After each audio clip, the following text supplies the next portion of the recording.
Truly African.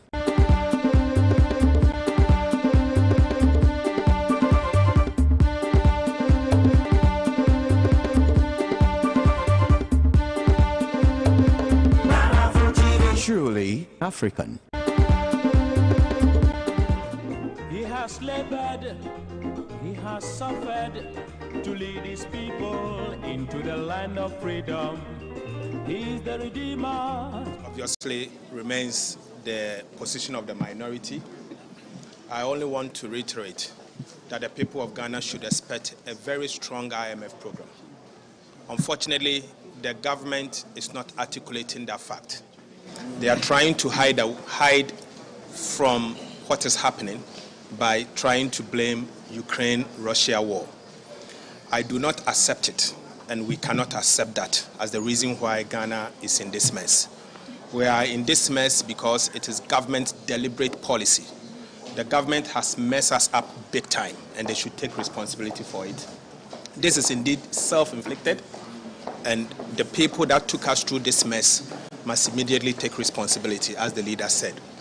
I also want to say that we in the minority will never and can never accept a blame that suggests that we deliberately rejected government policy. We rejected government policy for the people of Ghana because our constituents do not believe in that policy. We told them that they should come to the table for us to design a bipartisan policy to replace it. They never listened to us. So I can only say that I saw this coming, most of us saw this coming. If you're a driver and you see a car that is certainly going to have an accident, you see it. So we saw this car going to have an accident. Today, Ghana's economy has had an accident that will take a long time for us to repair. The economy needs body works, big time body works, probably overhauling of the engine, and it should start from the economic management team. The president must indeed overhaul all of it and do what is right. So we remain and believe that we still have some work to do, and we'll commit to do that. The only thing I want to add again is that this IMF program will differ from all the IMF programs that we've seen in the past. In fact, this will be the first time that we will do an IMF program with debt restructuring. That means a lot. That will mean that Ghana is going to go through another phase of HIPIC, to the extent that we are going to look at our debt and restructure it. The government should come clean and tell us what exactly the people of Ghana should expect it, instead of blaming Ukraine and Russia. Sadly, they are telling us that the Ukraine war has affected Ghana more than Ukraine. Unfortunately, today as we speak, all our economic indices, as compared to Ukraine is better than us, even though they are at war. Yet we, sitting here, huge kilometers away from Ukraine, is trying to blame Ukraine and Russia. No wonder the Russian embassy has been consistent in telling the government to stop what they are doing. I support that fully, and I believe the right thing must be done.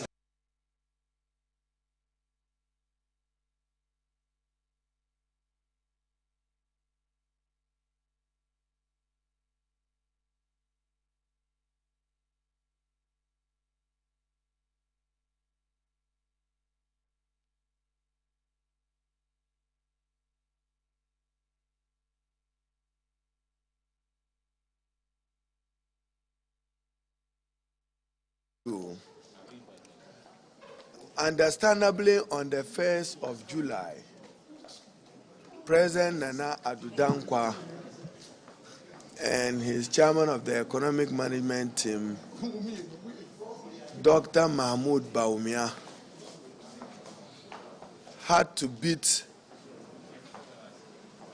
a retreat informally announcing to the Ghanaian people the desire, intention, and decision of his government to engage with the IMF, the International Monetary Fund, to bail out Ghana from its economic challenges and economic difficulties.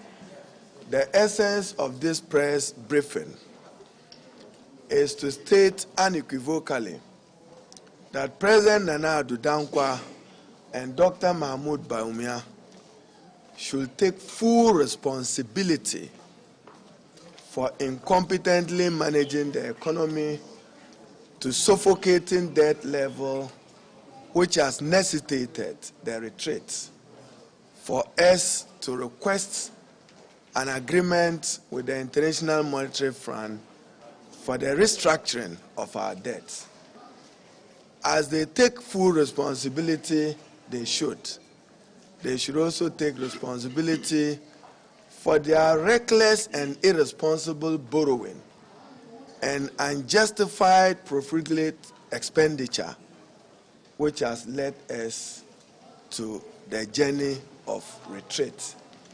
And you know, many of them are behaving like a class 6 people who tells their mother and father that last year I got F and I marked the NDC and probably John Dramani Mahama F. Then after 3-5 years, they get an F and they say that my F is better than your F. That's a childish behavior they are into, as if they are right. Now, they should stop any attempt to shift blame. E-levy remains an unpopular tax instrument, and therefore the fact that it passed does not mean it had the support or has the support of the minority. We rejected it because it was unpopular. We shared it with you. We rejected it because it marks of double taxation. Indeed, in many jurisdictions, it will not stand constitutional acceptability. I cannot see why I take my income tax, pay an income on my tax, and in sending 2,000 of it to my mother on an electronic platform, I still have to pay tax on it. So our position on it have not changed. Therefore, the essence of this press briefing, they must take full responsibility and focus on expenditure reduction, particularly focusing on social intervention whilst they reduce their opulence.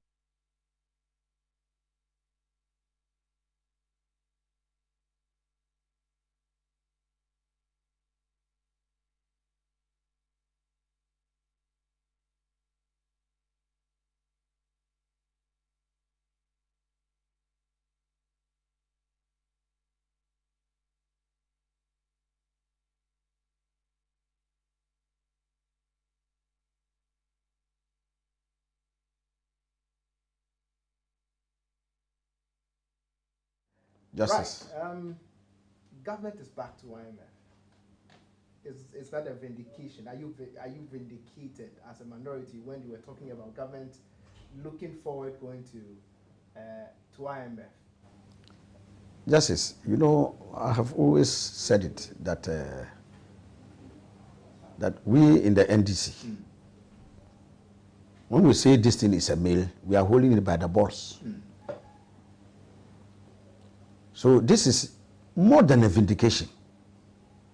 And it's sad to relate, Justice, the extent to which this country has sunk. I'm sure very soon we'll go into the details. And you see that today they have not only finished eating the eggs, they have eaten the fowl itself and cracked all the bones. So this country is in a huge mess, colossal mess. And by the grace of Allah, I pity President Mahama, who by the grace of Allah, when it comes after the 2024 election, when the MPP has been comprehensively beaten and booted out of power, we have a hard job to do. On what grounds to are you restart saying it? that the Yes, country is- this is how I'm going to shave you, so don't be in a hurry to touch your head. Right. I'm sure we'll see. But first and foremost, Justice, it's important to put this in proper context. Nana Akufo-Addo, President Nana Akufo-Addo, his Vice President Dr. Mahmoud Bawumia,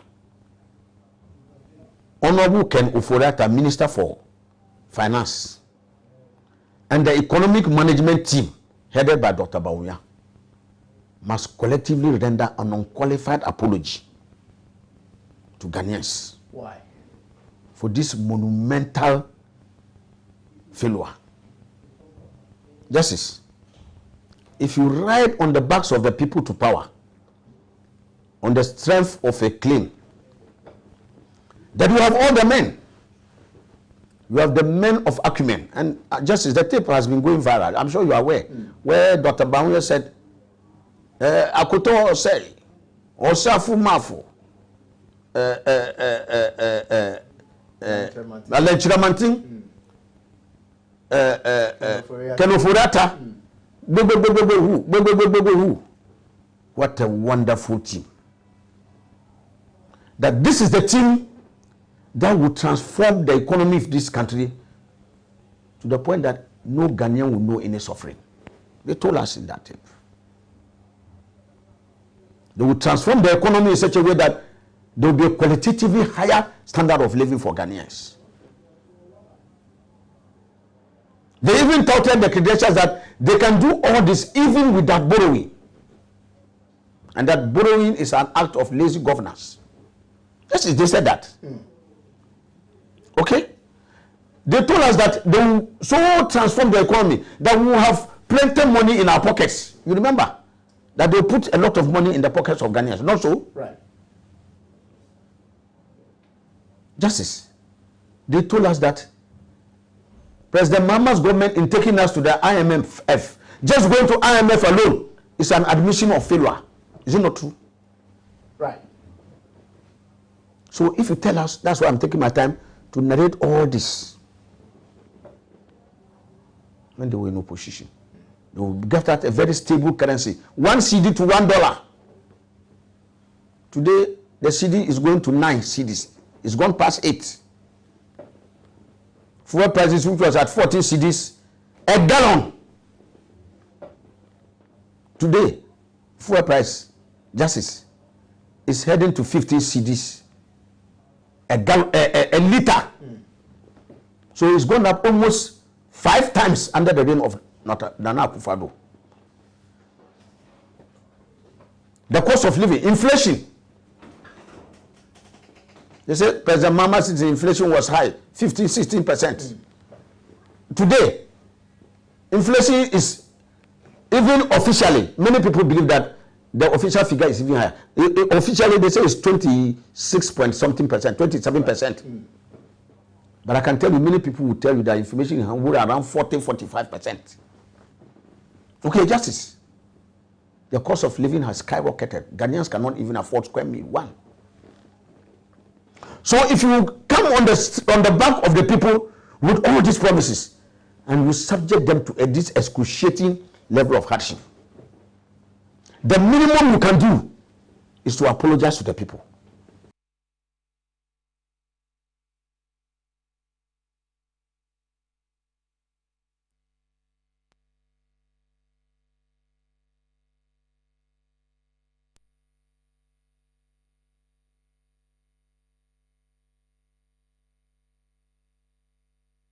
Body, nursing, and a few others, most of the people are into private or individual business. They decide what to do. I know some companies, if they go to work, they feed them in the afternoon. Sometimes they take bonuses. They have entertainment, whatever. They have a lot of support. They pay, the organization pays their medical bills, travel allowances. Do you have the same thing happening to teachers and nurses and what have you? So if somebody is trying to compare apples with orange in this case scenario, me, I will not agree. Some of these challenges are caused by the teachers themselves. Formally, it's very difficult for you to see this gleeful politicking in Ghana Education Service. But now, you don't have the right as a teacher to espouse your opposition to few government policies. A friend teacher will call somebody to report you and you may be transferred. Teachers know, especially those in the senior high schools, where the budget facility, they know that the sort of food they are cooking for the students are of no quality and the quantity too very small. But who are you to mention some of those things. They put fear into them such that everything that they say they should do, they just agree, saying that let's give everything to God. As a result, they have become so timid. This one, I may say, is the last straw that broken the camel's back. That's why you see them with those reactions yesterday. In a fair weather, what they have done yesterday, they wouldn't have done it. Because they have been cowed into submission. You don't have the voice to speak out.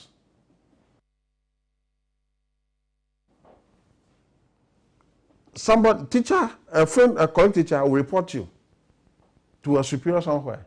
And somebody called a politician somewhere in Accra will cause your transfer.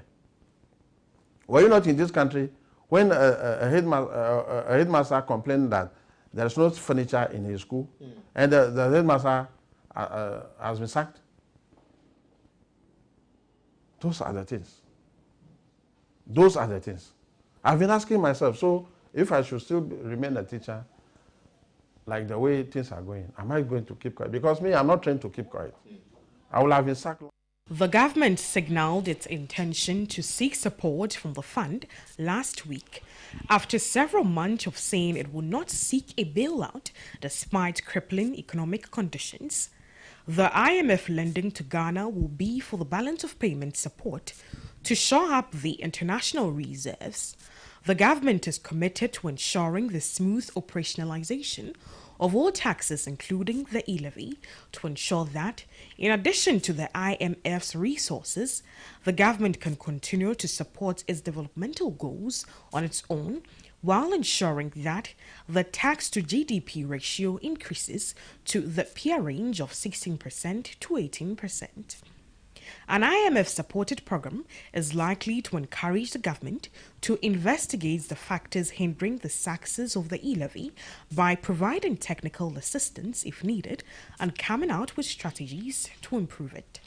It is expected that details of the bailout program and its conditionalities will be made public after several engagements. The government's decision to seek economic refuge from the fund has been received with mixed reactions, as some, especially members of the National Democratic Congress (NDC), argue it has been long overdue. Some have also expressed concerns over what the move could mean for public sector jobs and social programs, with organized labor kicking against the decision. Already, there are growing calls for President Nana Addo Dankwa Akufo-Addo to sack the Finance Minister, Ken Ofori-Atta, for a new phase to lead the IMF discussions. Former President John Dramani Mahama, in a Facebook post, said the Finance Minister has already lost his credibility.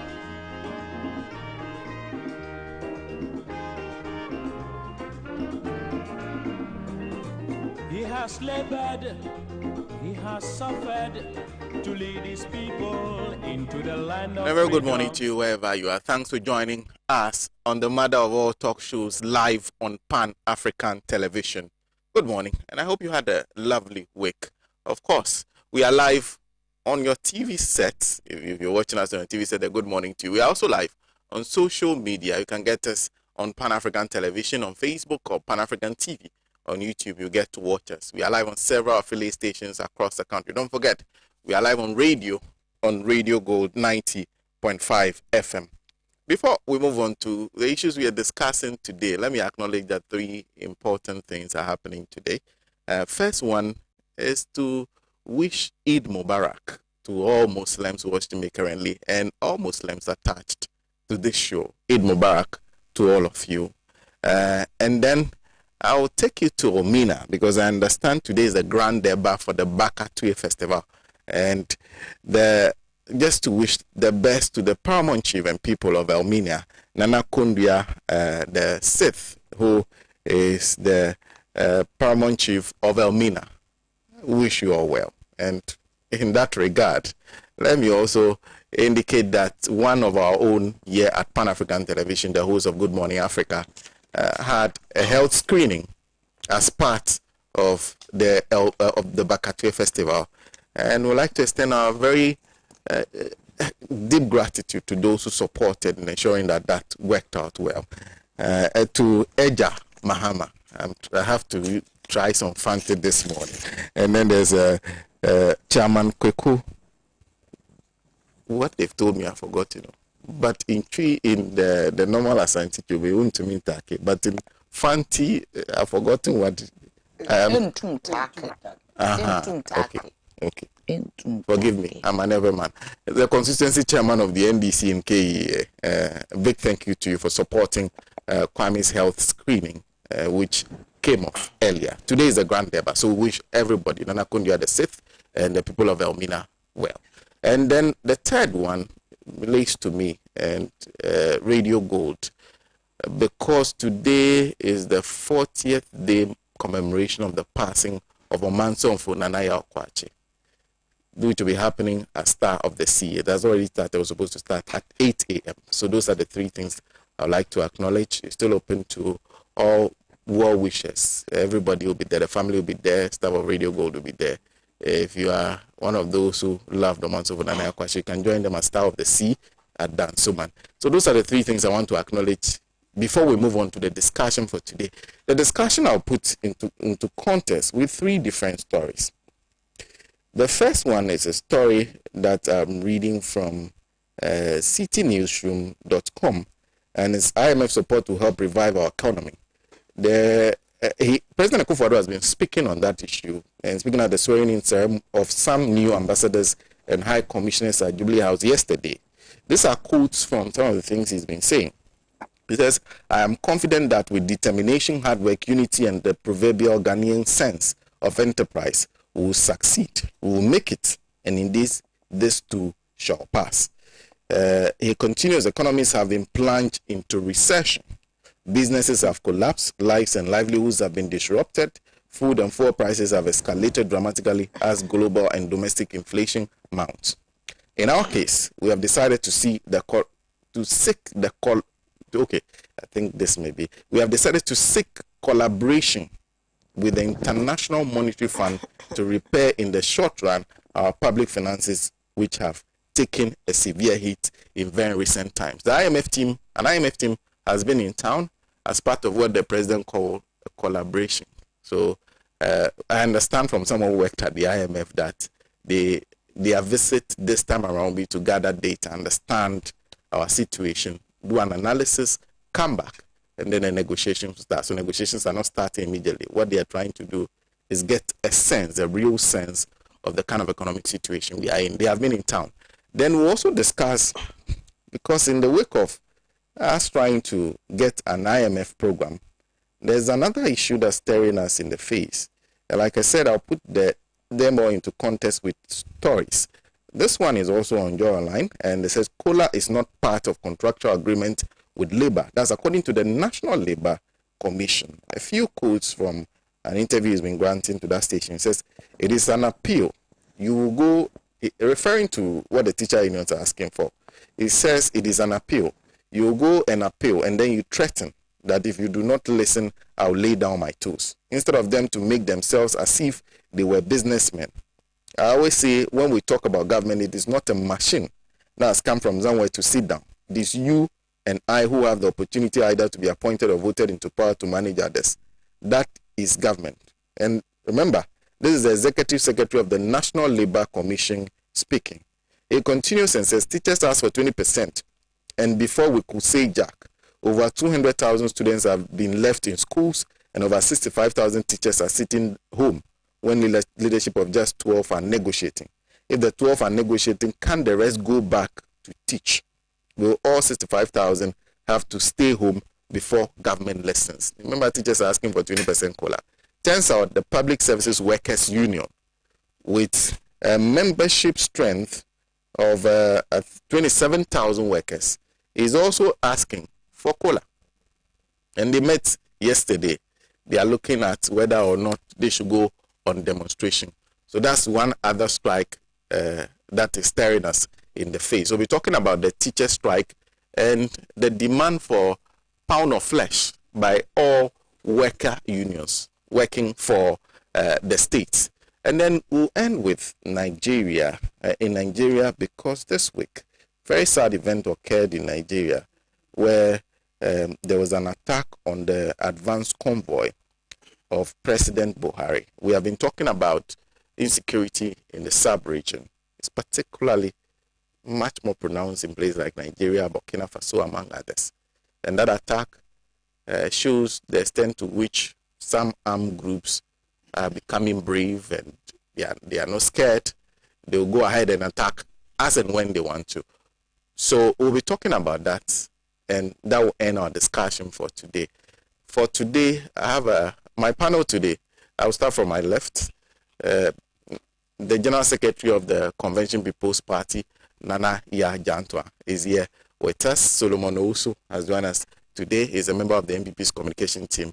And of course, Beatrice Sanan is a private legal practitioner joining us. And we'll be joined shortly by former Member of Parliament for Ketu South, former Deputy Finance Minister, former Minister for Agric, I believe, Transport also, will be joining us shortly. Honorable Fifi Kwete is joining us. We'll take a break. When we come back, we'll start the discussion with our collaboration with the IMF. We are back shortly. He has labored, he has suffered to lead his people into the land of freedom. He is the Redeemer and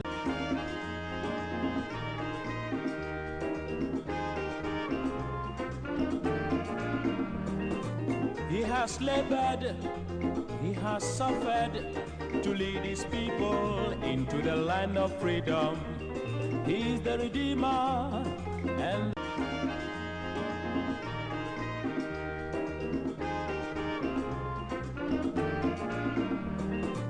he has labored, he has suffered to lead his people into the land of freedom.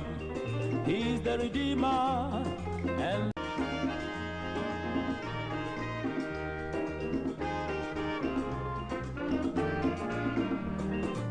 he has labored, he has suffered to lead his people into the land of freedom. He is the Redeemer and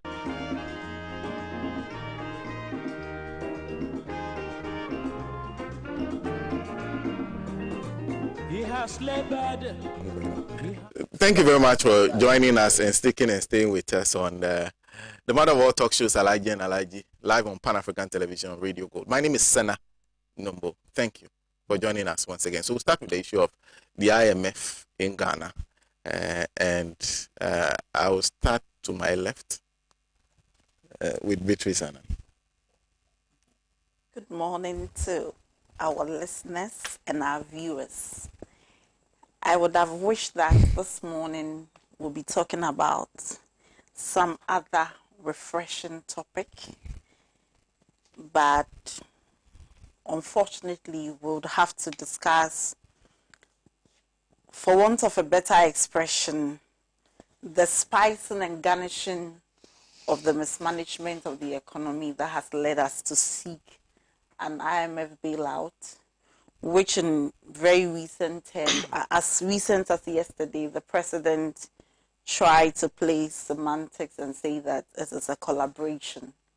I don't know whether it was between Kasawale and some other, and their use of the jargons and their concentration on PR to describe the economic mess we find ourselves in, Sena clearly indicates that this is a government that is more interested in slogans and sound bites than it actually is in the real management of the economy.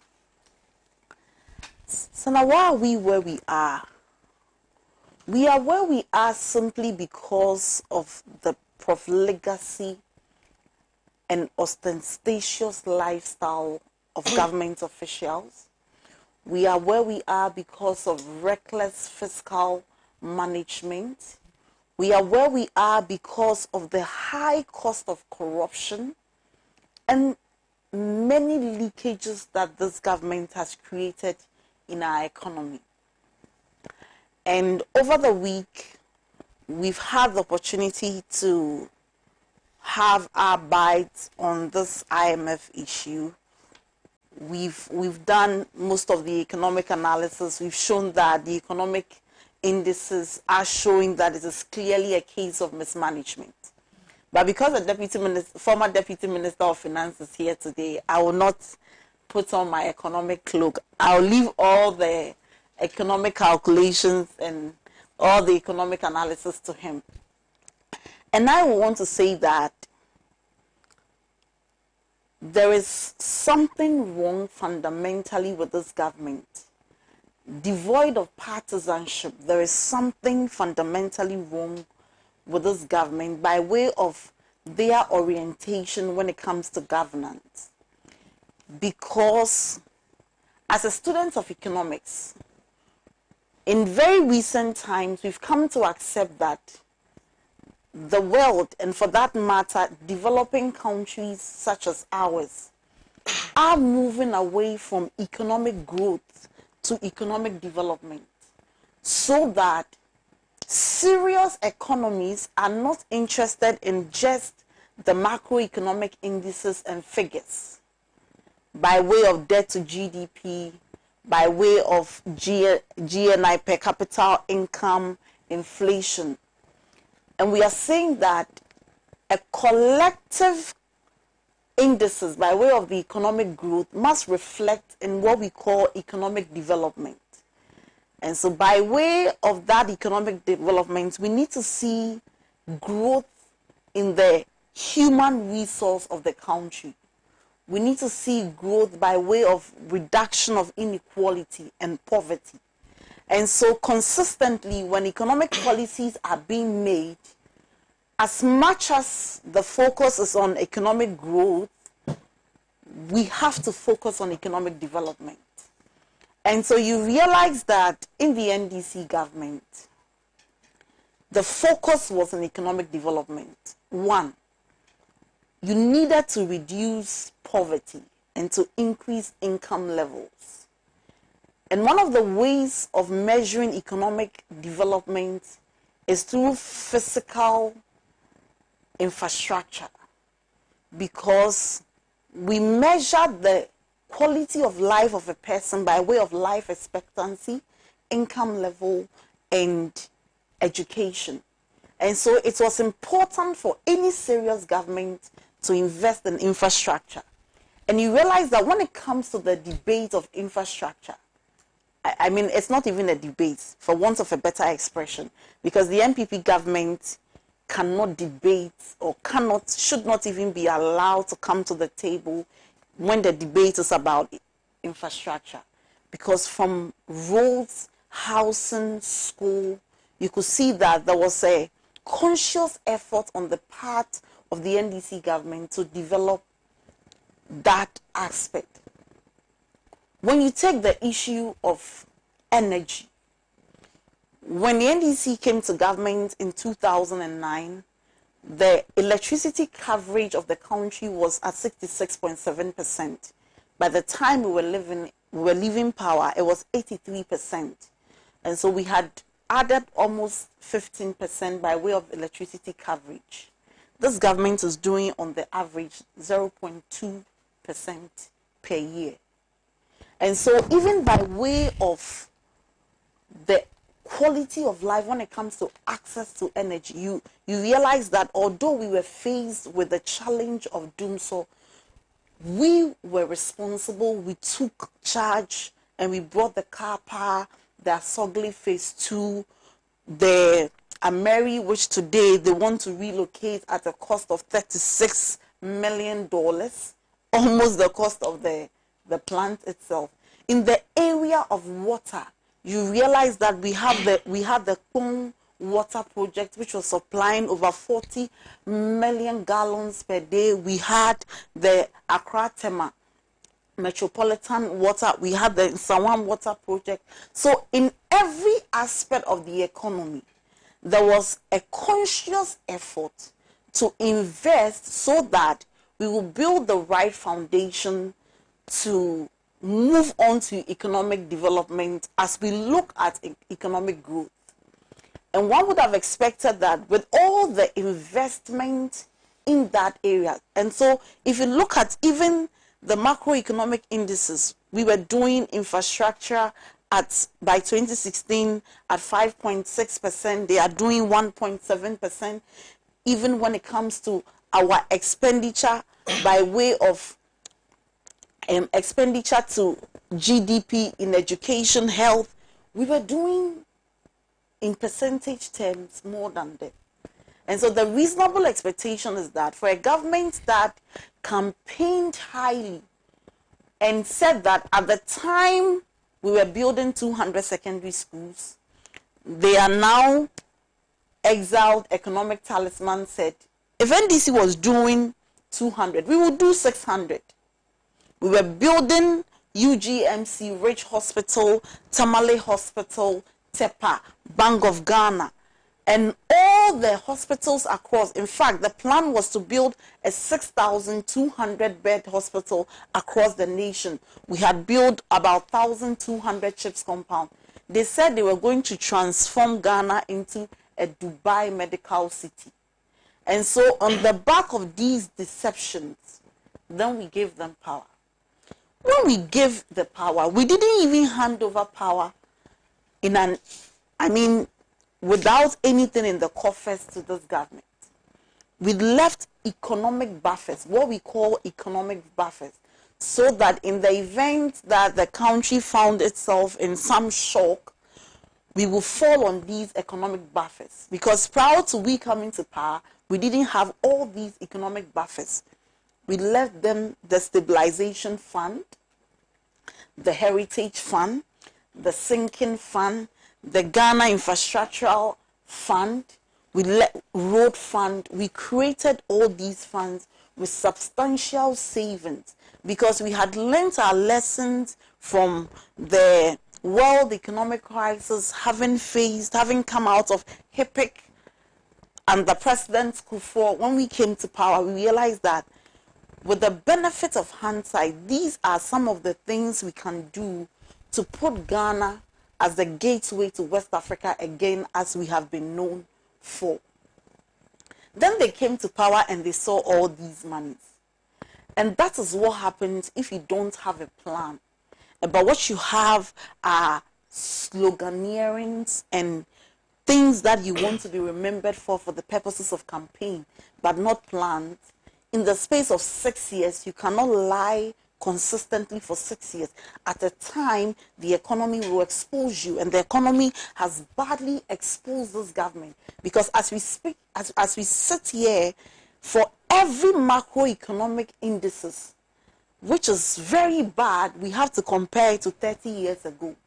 And so congratulations to them. They've taken this country 30 years back. They've taken this country even beyond the Fourth Republic. And that is the total denigration that they have subjected the country to. Now, let me say that having done all these things, having left them the economic buffers, having done what we think we would do, they saw money. And so they started spending in the most reckless manner. In 2020, our budget deficit was 15.7%. It has never happened in any African country. And all these spendings were under the guise of COVID. When you look at this government in the space of 6 years, on the Eurobond market, they've borrowed 13 billion cedis. Whereas in our 8 years in government, we did 3 billion. But even with the borrowed funds, you cannot tell specifically what they are doing, because every borrowed fund mostly go into consumption. This is a government of consumption. A government that is, already there is a bloated government. We had 120-something ministers because we were told the job was so big that they needed more men to help. And so for all the 126 plus, this is what the men could do. Finally land us at the IMF. This is a government that increased the budget allocation to the office of the president by 500 million at the time when the indicators were showing that unemployment was at its highest level. And so the most sensitive thing to do as any government is to reduce your expenditure. And amazingly, and do you know that all the receipts we have made by way of the e-levy, we are told that we have some almost 60 million cedis. All that we have contributed as citizens, painfully, against our wish.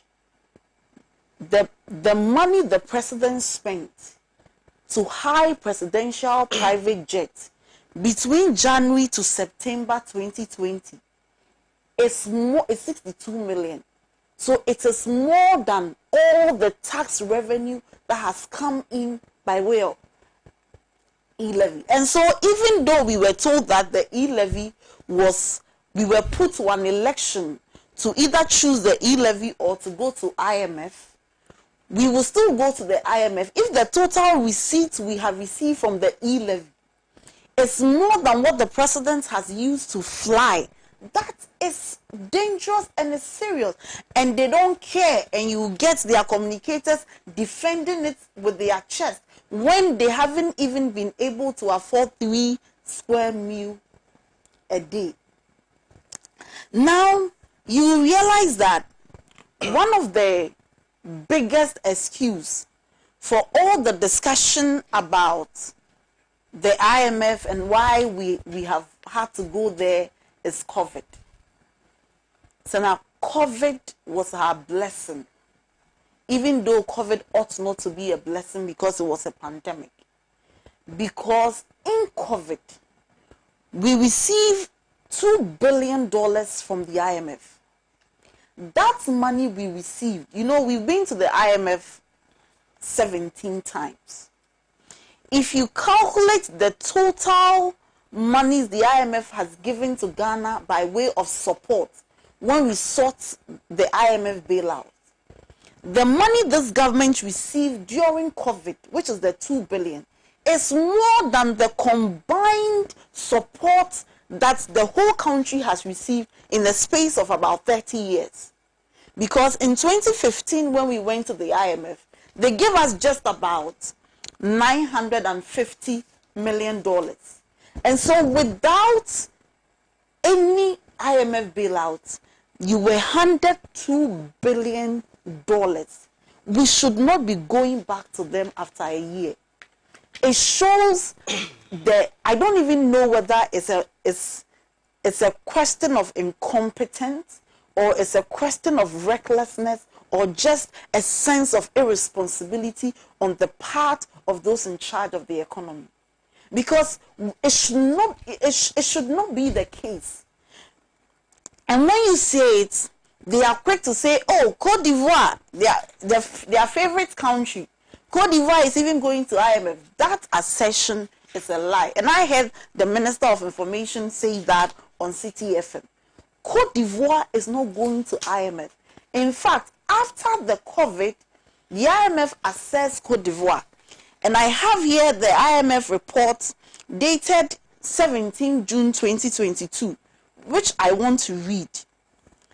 The IMF found out that the Ivorian economy proved resilient to the COVID-19 pandemic thanks to the authorities' effective policy response and recovered strongly in 2021 with a growth estimated at 7% from 2% in 2020. The impact of the war in Ukraine and regional security challenges are expected to weigh on the macroeconomic outlook in 2022. The medium-term growth outlook remains robust. A resolute implementation of reforms under the 2021 to 2025 National Development Plan would boost the medium-term growth. You know, we have a saying that living like the Joneses is bad, which means that you have to learn to live within your means if you cannot afford what the Joneses do. This government, is a government that lives like the Joneses. Because their point of reference when they were in opposition, anytime something happened was Cote d'Ivoire. In fact, even in recent times, to show us how worse they have managed the economy, their point of reference again is Cote d'Ivoire. We are being told that when the COVID hit, Cote d'Ivoire had a national plan. They had a plan from 2021 to 2025. Their economy is robust and resilient. What was our plan for COVID-19? What was our COVID response plan? Do you know what our COVID response plan was? It was to enrich constituency executives of the NPP. We didn't have any plan beyond that. The plan was to run a procurement economy, look for very easy ways of making money, because this time money has been handed over to us, 2 billion. Aside all, I'm not even taking into consideration the other receipts. I want to focus on what the IMF gave us, because the discussion is on IMF. And what they did with the money is that if you look at the finance minister's response to Parliament on how the COVID expenses were spent, we were told that the government used 2 million to hire buses, T&T for nurses, whereas PPEs, they use 1 million to buy PPEs. What kind of cock and bull stories are we being told? We were told that government allocated 1.2 billion cedis for something we called COVID alleviation program, and a very vague and omnibus explanation. And under that, one of the reasons was that we had to be a self-reliant economy. A self-reliant economy that we have to blame either John Mahama or Russia, Ukraine, or COVID. And for me, despite everything that has happened, I thought this government would be a bit responsible and say that, well, we didn't manage the economy well. We didn't expect that these things will happen. We have learned our lessons. Let's call every Ghanaian on board. Let's listen to their solution, and let's see whether we can find a way to salvage the country, because the cost of living is just high. People can't bear it. So now when you wake up in the morning, the number of messages you receive from people who are genuinely in need. Sometimes you think they are just trying to find money from you. So you will opt to pay directly. If it's a hospital bill, you want the number of the hospital so you can pay directly. And these are genuine needs. Young people can't find job. The prices of food are skyrocketing. I have someone I sent to the market. Recently when she came back, I go home and I looked at the money I've given her and what she has bought. I called her, please come back. This is not what I expected you to buy. And by the time we did the calculation, it's not because she has taken my money. In food inflation, it's at 30.1. And no government should even hit the chest and mention that they have invested in a certain program called food and planting for food and jobs. When your food inflation is 30.1, it is most unconscionable. And in all these discussions, it is important to state that in the 8 years of the NDC, total receipt by way of revenue, oil inflow, loans, grants, everything was 200 billion.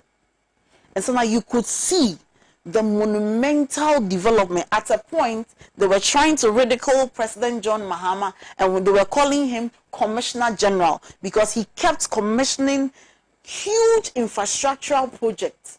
Today, you have a scissors general. Every day they are cutting salt. Every day they are cutting salt. They cut salt. They forget they have cut salt for the project. They go and recut the salt. That is the kind of... And I believe that no government should subject its people to what the NPP is subjecting the people of Ghana to. Okay. It is most unconscionable. It is most surprising. And I want to conclude by saying that, you see, where we are in very serious crisis. And so communication will not bring us the 27% that has been lost in our salary by way of our earnings. Our standard of living that has depreciated, the poverty rate that is high, would not be changed by government communicators being vociferous, paying for a one-on-one interview and paying for ad recording sound bites and playing adverts. We need serious brains to find solutions to our mess. Otherwise, our economy will crash. Because merely because you've announced going to IMF will not solve the solution in itself. You need to sit down, you need to think, and you need to have a pragmatic way of solving the mess they have created. And I urge the president that he should stop sleeping. People in charge of the economy should stop sleeping. Dr. Baumia should stop referring to his economic notebooks and go back to the real technocrat to tell him what real economics is in terms of managing a physical economy like this and not a textbook economy.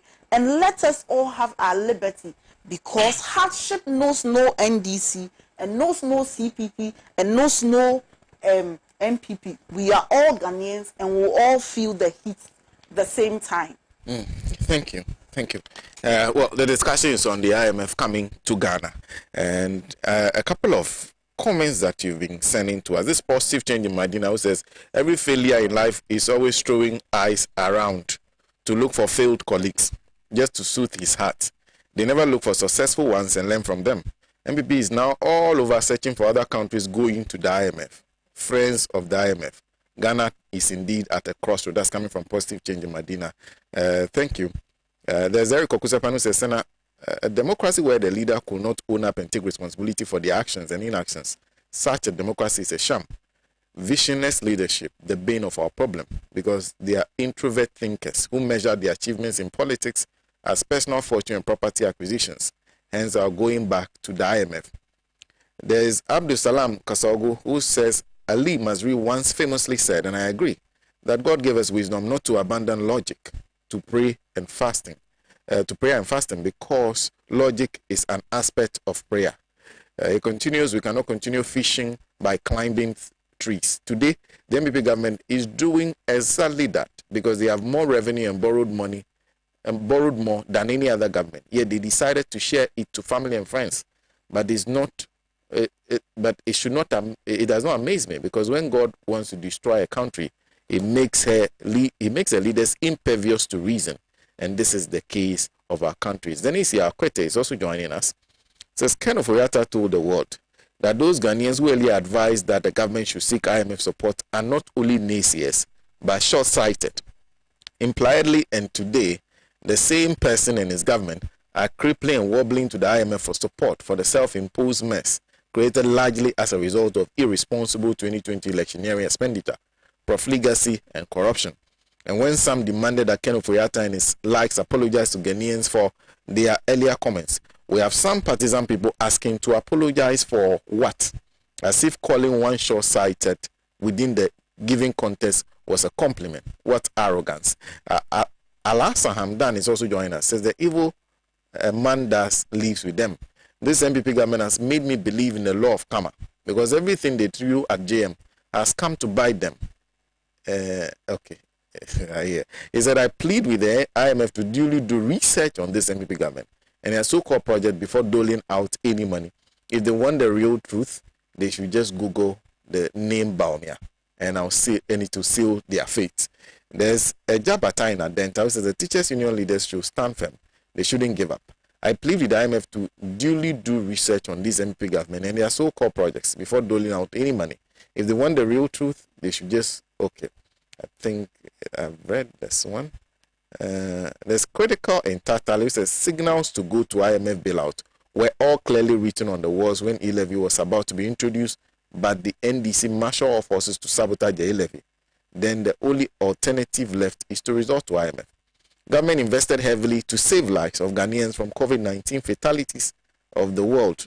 There was a record of 6.3 million deaths, with Ghana recording 1,452. Thank you very much for that message. Lengi Chawanati says, if Mahama should win power, he would definitely struggle to steering a bankrupt nation. If I were him, I'll ruthlessly deal with them in court to retrieve all stolen monies and jailed them. There's William Gamo, who is also joining us. Ironically, Mama built E-blocks, while Akufo-Addo built E-levy. Posterity will judge us. This is Nasir Mohammed, who says, thanks for your good work. The reason we are in the grips of IMF is due to arrogance, blatant thievery, lies, impunity, and the excessive use of untouchable family and friends. Kennedy Avonu says, in fact, this woman has said it all. What you have, has said it all on the discussion today. Thank you and God bless you. Zachary Akibu says, good morning. Okay, thank you. Sly Savior is also joining us. How did the COVID-19 pandemic as well as Russian conflict bypass Cote d'Ivoire and other surrounding countries and send only Ghana to the IMF? How? I mean, how he sent that from Tegbe. There are several other messages. This one from Sami Kwe, who calls himself Levitical Powers in Kaswa, says, as the NDC, after they were unable to solve Dumso, that ran for... That is not true, and I won't read that. Dumso was not around for 5 years. His ex-president John Mahama didn't accept Esguacha. Esguacha to date is receiving, the former president to date is receiving salary as if he is the sitting president. NDC did everything within their powers to derail the success of the E-levy. NDC is indeed a problem of Ghana. That's coming from Leviticus Powers and Kaswa. Let me move to Solo. Why didn't you read the other message? No, it's not true.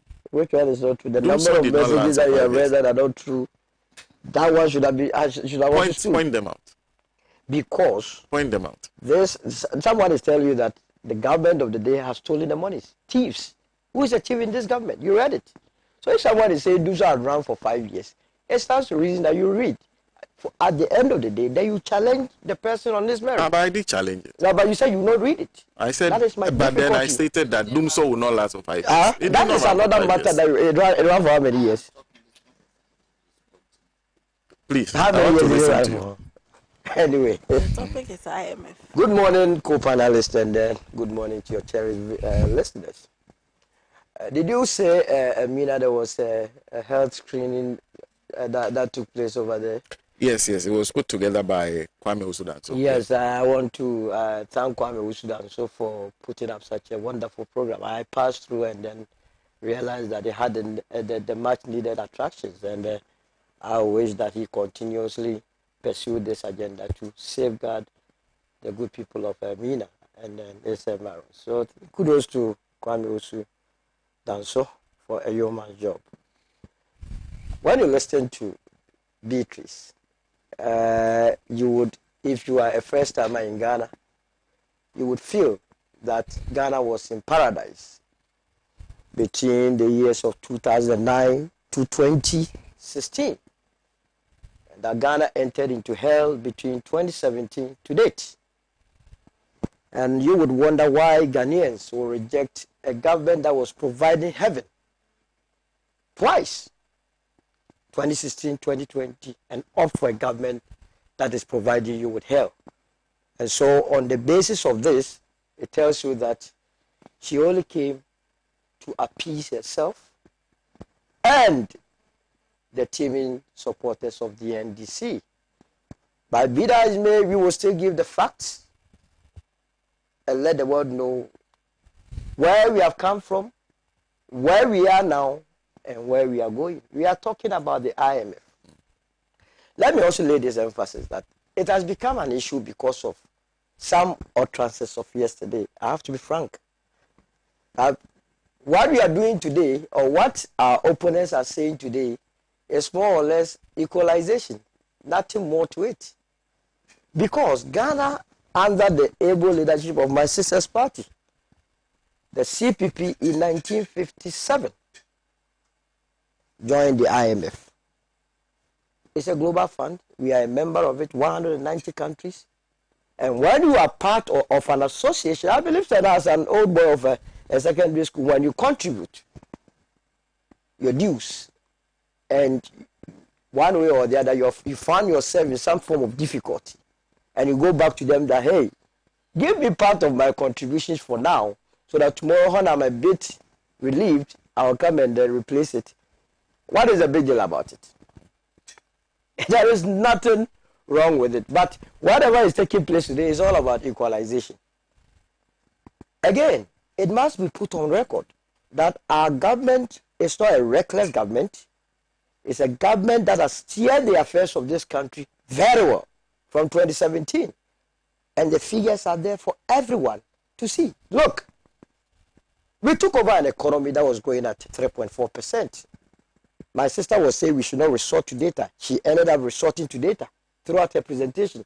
So I was wondering where she was going. No, she said she would not because. But at the end of the day, she gave a lot of statistics that myself, I was marveled at. Why do you choose a pick? You pick and choose. When it suits you, you measure statistics. When it doesn't, you do propaganda. And so,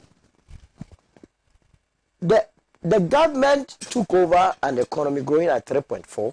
Indeed, if you look at the trajectory between 2012 to 2016, the NDC was not performing creditably. The figures are there for everyone to see. You see that we were gradually reducing our GDP from 9% in 2012 to 7% in 2013 to 2% in 2014 to 2% in 2015 and to 3.37 in 2016. So clearly, it was a government that was struggling, and that was why there was a need to go to the IMF in 2015. And when we went to the IMF, what kind of program did we go in for? We went in for an enhanced program because, we had a protracted challenge with the balance of payment position of the country. And as a member of the IMF, we needed that support to be able to deal with our balance of payment position. That was why we went to the IMF. You remember we were having issues with, electricity position. Industry wasn't functioning well. Agriculture was performing abysmally. All facets of the economy wasn't performing well. And so if you belong to a fund, like if you belong to if you save with the bank and you are in a difficulty, there is nothing wrong to go and seek help. And that was what they did. Absolutely. And for me, there wasn't anything wrong with it. And that's why I'm saying today, those that are speaking must be guided by the events of yesterday. After all, the former flag bearer of the NDC has advised the members of the party that they must not engage in pedestrian politics. He's speaking from experience. Because the internet does not forget and the tongue does not decay. And whatever is said today will be produced tomorrow. So that the IMF has had a problem with Ghanaians. Most Ghanaians are talking because, when you look at the structural adjustment program that we brought into this country, Ghana started this structural adjustment program in 1983. What was the end result of that entire SAP? Was it able to alleviate poverty? Was it able to improve our conditions of living? Was it able to prepare growth? The IMF came with a structural adjustment program with a view that it was going to alleviate poverty, for which a lot of African countries embraced. And they urged governments to cut down on expenditure by cutting down social programs, budgets to do with social programs, and also trade liberalization, which led into privatization of a lot of our state-owned enterprises. You remember the Diversity Implementation Committee that we embarked on? These were all programs that the IMF brought. And indeed, when they brought those programs, we needed to increase even water, pipe-borne water costs, electricity costs, and so on and so forth. And so it put us into a lot of poverty situation rather than, as it were, growth. And so if today people are talking about why we are going to IMF, it has a history. And it is for the IMF as a fund to know that to have such a negative opinion by Africans, especially those in the sub-Saharan Africa, should be a cause for concern, and they must be working on it as to where we went wrong. Is it the case that as we have all been made to believe the fact that they belong to the Bretton Woods institution, they are there to serve the West? Because in all this, the IMF that we are going, how much is the country going for? We are told between 2 billion to 3 billion. As we speak, the war in Ukraine, 44 million population in Ukraine, US has spent more than 40 billion there. If you combine the amount of money that has been sunk into Ukraine by both the Europeans and the Americans, NATO combined, it is running into almost 100 billion. This is going into war, killing humanity.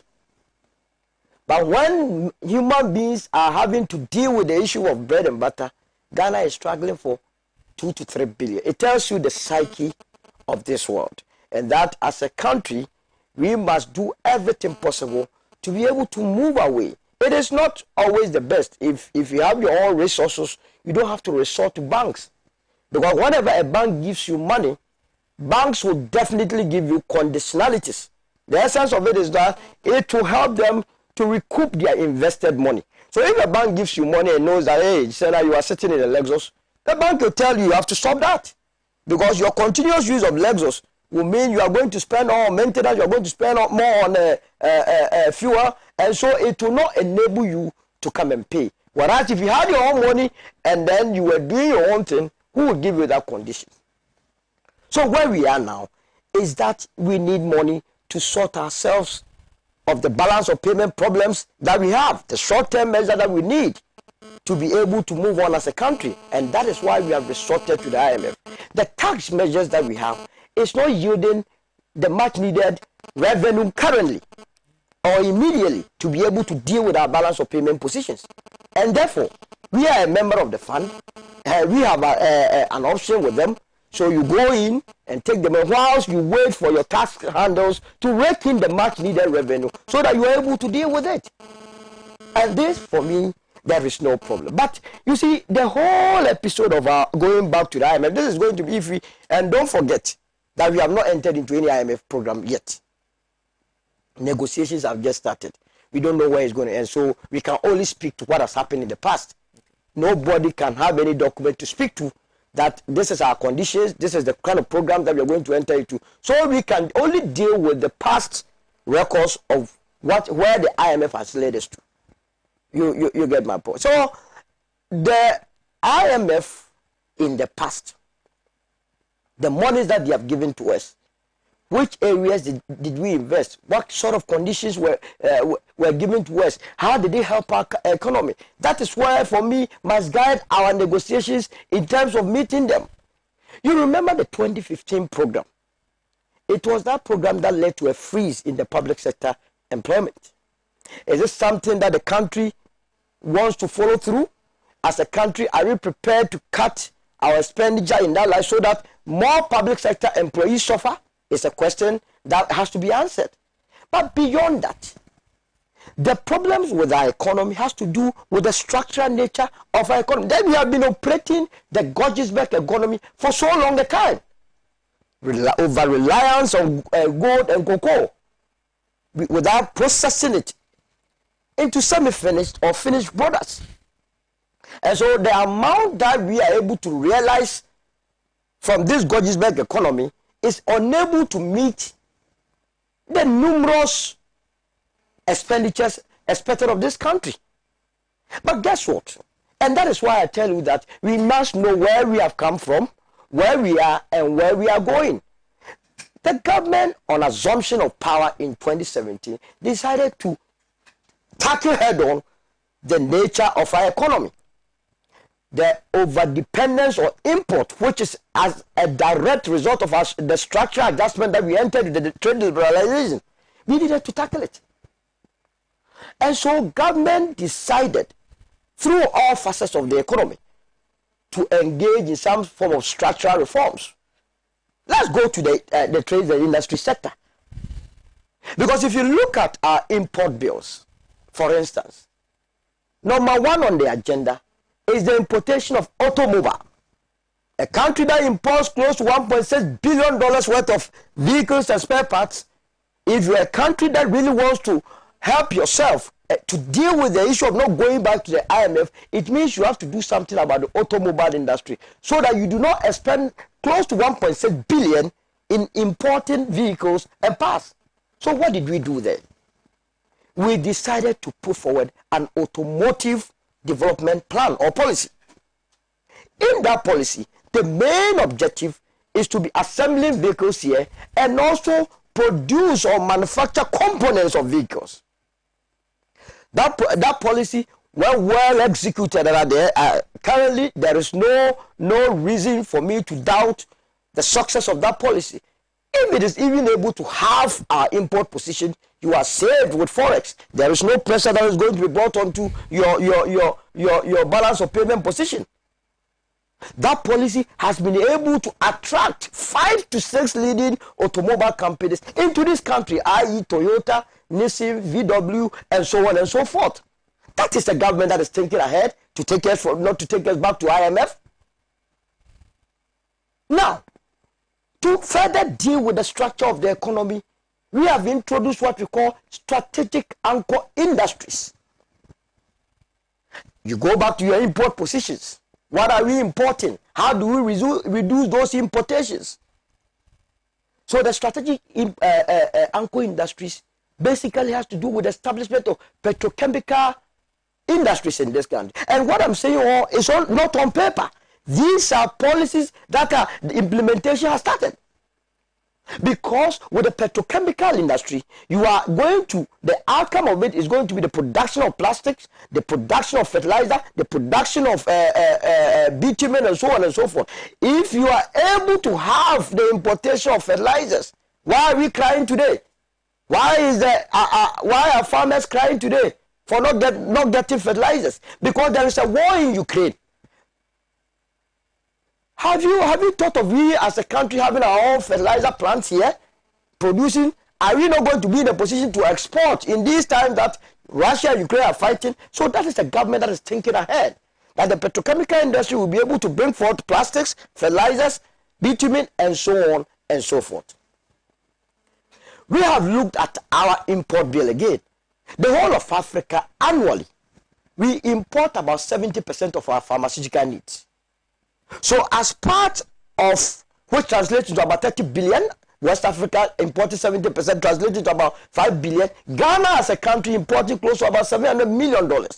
So to deal with the issue of importing close to $700 million worth of pharmaceutical products, government has decided to invest in the pharmaceutical industries. 11 out of 13 companies that decided to engage the Ministry of Trade and Industry have had some form of investment. So there again, if you are even able to have the 70%, you would have saved the country hard foreign exchange. That is a government that is thinking ahead.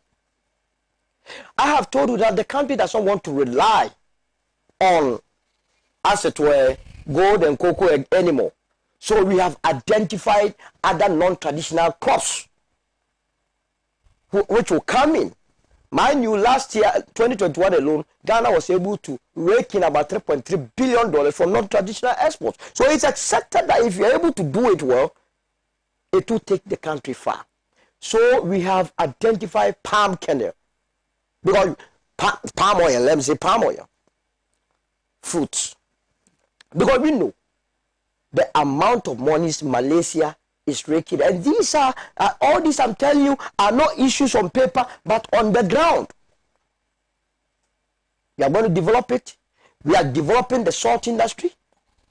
We are developing a number of sectors to be able to take care of these balance of payment problems.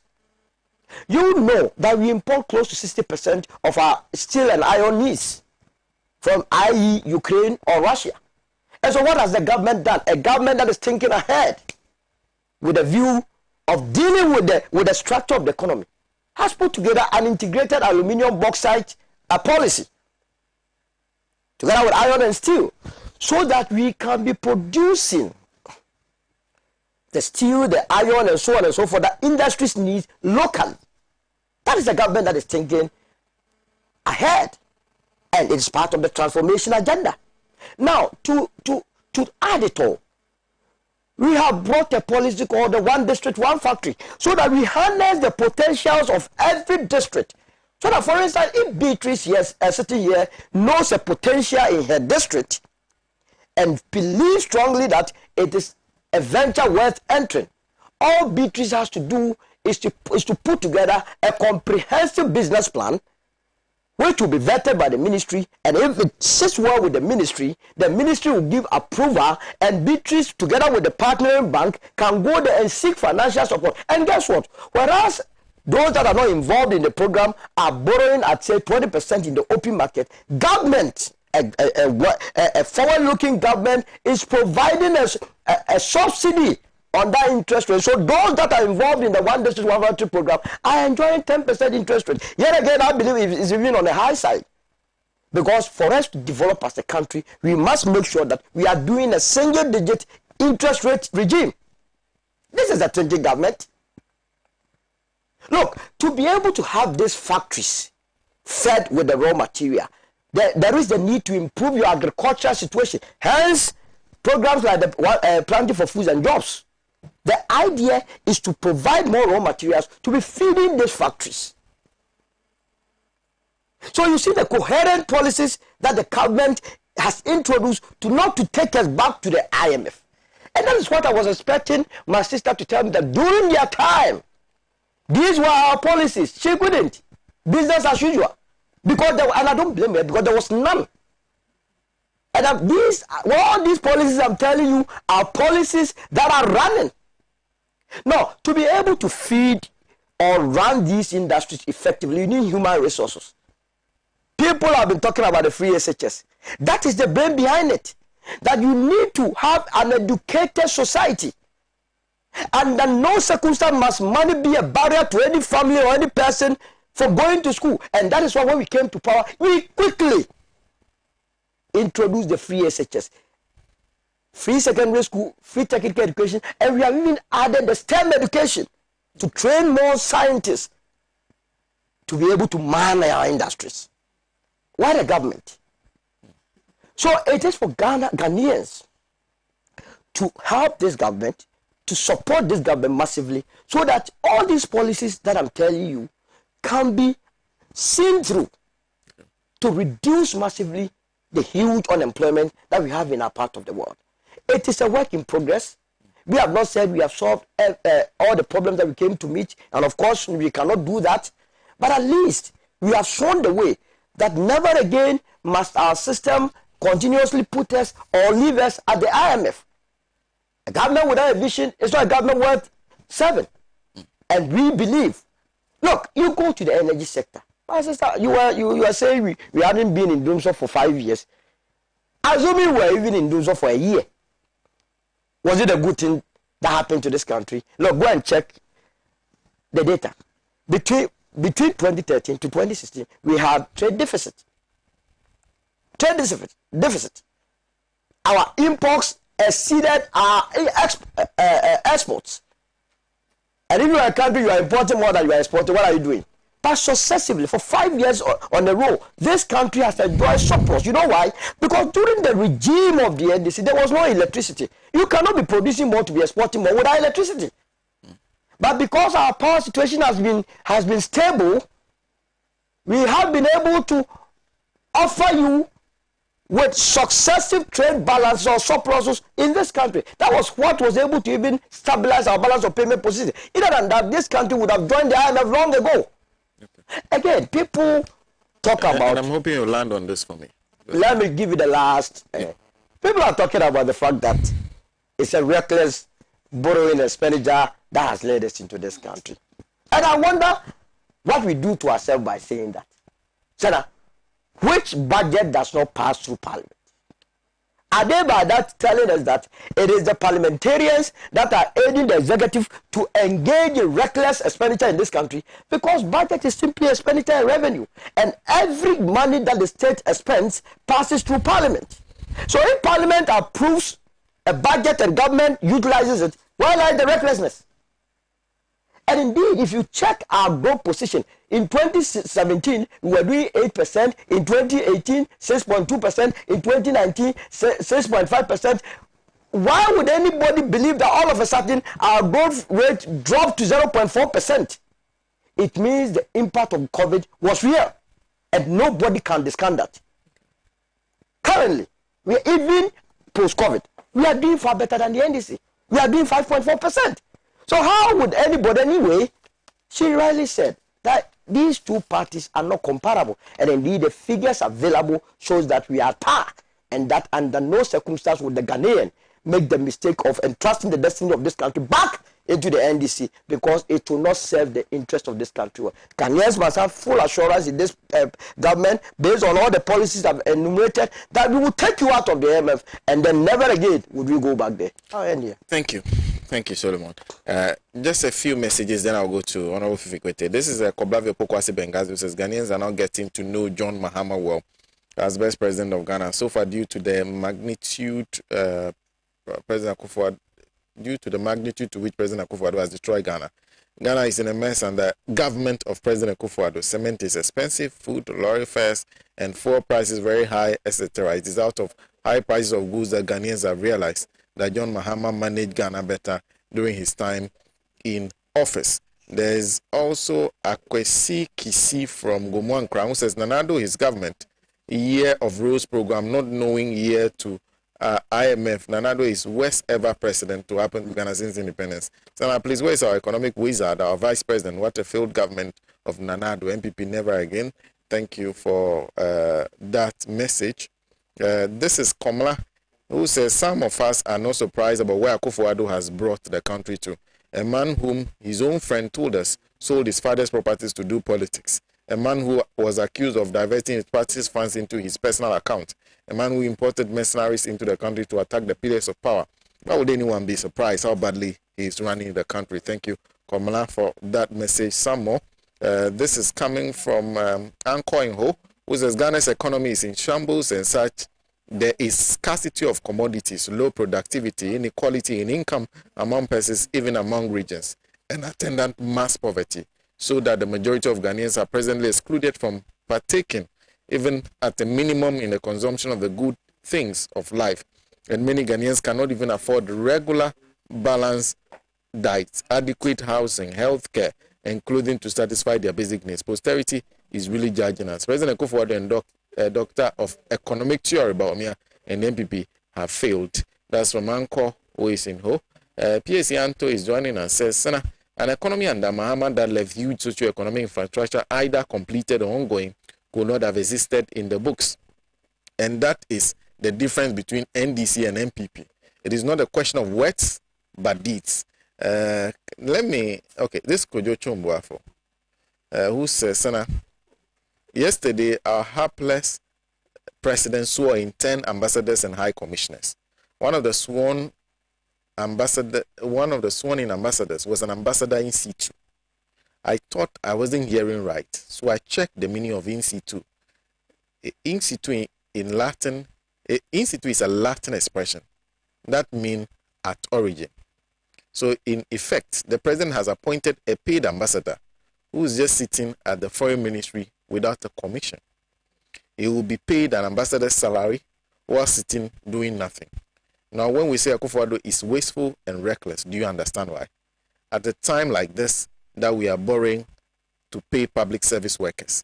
If there is not lunacy, what else qualifies to say ambassador in situ really? Then continue to say, I don't know how many times Solo needs to be corrected on this off the repeated regurgitation of the myth that is a vehicles assembly industry in Ghana. When car dealers bring in finished vehicles in containers and to evade tax and take advantage of tax loopholes, they remove the wheels and reaffix them on the showroom floor. You call that vehicle assembly. What I expected to hear from Solo is a stiff condemnation of a finance minister and his deputy, who have each made 159 million cedis or $25 million. They have been posing as book runners with their private companies and making these massive, inexplicably corrupt margins of the debt they have acquired for the future of Ghanaians, whilst they have made out very well. Then let me end with David Sena, who says, good morning. Please tell this MPP man not to waste our precious airtime and ears. Ghanaians know the reality on the ground and will not be hoodwinked with empty promises and propaganda. Sena, please ask him if we are back to IMF or not. He should give us a break. Thank you very much, my good brother, Sena. Let me begin by expressing my gratitude for the invitation. It's been a while, and I'm happy to be here. Let me also greet my fellow panelists, starting with the brilliant Beatrice who did a great job. I really enjoyed listening to her. Solomon, who tried to do the best he can for his party, even though I'm sure exactly the people listening to him are finding it difficult to believe what he's saying. And my dear sister, a long-term friend of mine who is representing the CPP very proudly. Let me also use the opportunity to send blessings of Eid to all our Muslim brethren all over the world, Ghana and beyond. Eid Mubarak to all of them. And we pray that whatever blessings will come out of it would, first and foremost, ameliorate the situation in our country. Because where we have reached now, it looks like we need a serious intervention. Because the gentleman behind the wheel has totally lost it completely. And his co-pilot, Baumia, the least said about him, the better.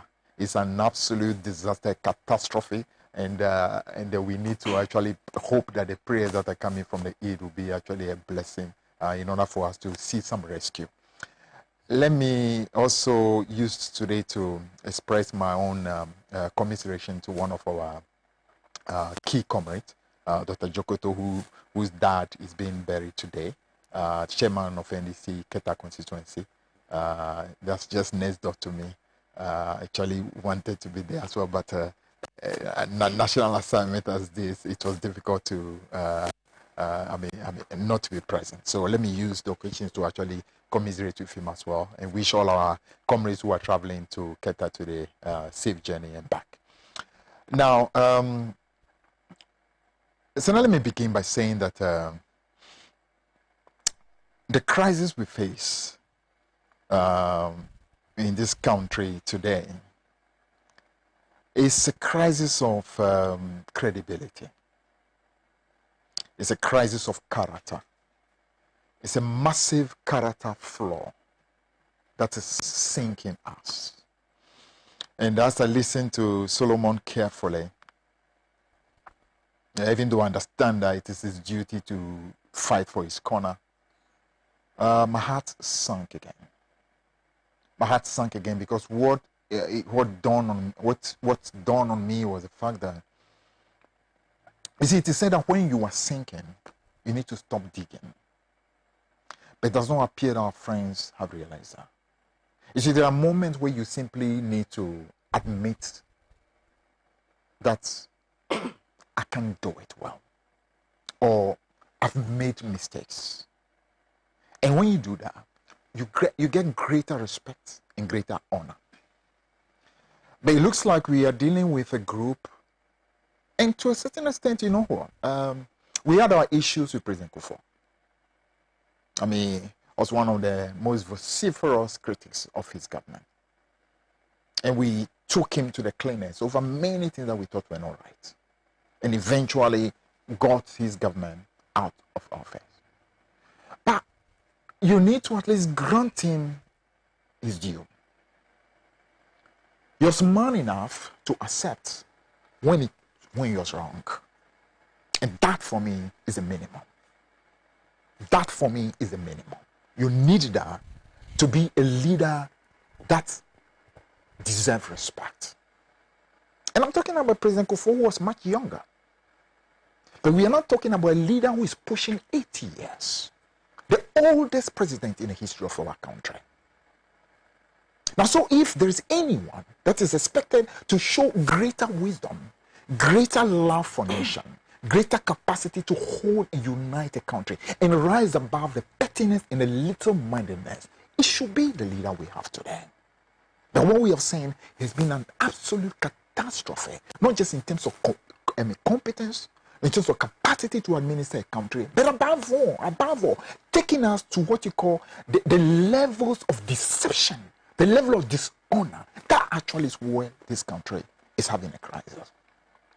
A crisis of credibility. A massive character flaw that is sinking this country and literally destroying the very soul of this beautiful nation. Every day our children go to school, they sing our beautiful anthem, and it starts with God bless our homeland, Ghana. and make our nation great and strong.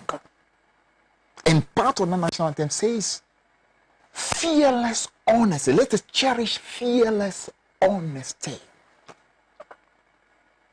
But what you have is one of the most deceitful, dishonest groups that has ever been. I think all over Africa, I don't think there's been a much more deceitful, more dishonest group than the group that we have today. It's a plague. It's a leprosy at its highest. It is a complete desecration of what leadership should be. Essentially, leadership. I mean, leadership is not about having the answers to every problem. Leadership is not about knowing everything that there is. The most important thing is leadership, is trustworthiness. Can we trust you? Can we trust you to commit a nation into your hand? To commit the destiny of 30 million plus into your hand? And the future of our children, can we trust you? So it's not about having the knowledge to be able to solve every problem. No. If I can trust you, then I know that even when you hit a difficulty, you have what it takes to be able to call on different people, even when they don't even belong to your party, in order to be able to find answers and find solutions. President Rawlings, bless his soul, was not exactly the most educated man. No. But you could trust him. And through that trust, he was able to bring what you call a true Congress. People from CPP, others from the Busia Danko tradition, others who were just revolutionary. He brought them together into a group to simply get problems solved. Some of the people who work under him were coming from different persuasions. But because you can see a leader that you could trust, the capacity to bring together in order to get answers. Now, when I heard the president, and Beatrice rightly mentioned it, you see, when you reach this level, and you still say that you are actually seeking collaboration with the IMF, collaboration with the IMF, what do you mean by that? What do you mean by that? Collaboration with the IMF? It's almost as if there's some kind of like people with equal ideas who are coming to sit at the table. No, you're not seeking no collaboration. You are a beggar without a choice. Go on your knees. Because you have no option. You have run this country under. And you are at your wit's end. The foreign investors have totally vacated flight of capital because of how you have recklessly managed the economy. So this collaboration talk is just deception again. You are a beggar who has simply got no choice. No choice. And the problem, listen, the COVID and the Russia-Ukraine thing, for me, again, is an insult to the intelligence of Ghana. And that must stop. That's why I'm saying you that it's a crisis of credibility. It's a character flaw. It's something that is eating the very soul of this country, and that must stop. Now, we're talking about the president who a few years ago said that for $1 to be changing for 3.72 cedis, changing for $1 is an issue of bad leadership. That's President Nana Akufo-Addo, then candidate Nana Akufo-Addo. Bad leadership is what will make you change $1 for 3.72 cedis. Today, you have to use 8.2 cedis to change for $1. And somehow, it is not bad leadership. Somehow now it is Russia, Ukraine. Somehow it is now COVID. Yesterday, somebody actually said that, let me just quickly say that it was a very tragic thing that happened yesterday, the assassination of the former Prime Minister of Japan. Very, very sad thing. I mean, we should not get to that level. I was really shocked that it would happen. But somebody, Ghanaians as usual in their very creative capacity, made a little joke, not so much about the death, but to say that you will not be surprised if from today our good friends Nana Akufo-Addo Bawumia and great advocate like Solomon, we start saying that one of the main things affecting the Ghanaian economy now has been the assassination of the former Prime Minister of Japan. Because that is where it's going now. It's becoming ridiculous. It's becoming ridiculous. No, as I said, I mean, be man enough.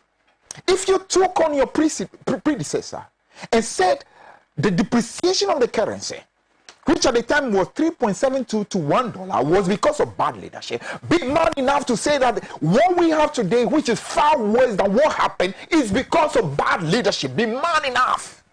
That's what it is about. Trustworthiness, credibility requires that you look it in the face and say, listen, I hold my hand up. I should have done much better. But no, they would not. They would not. Now let me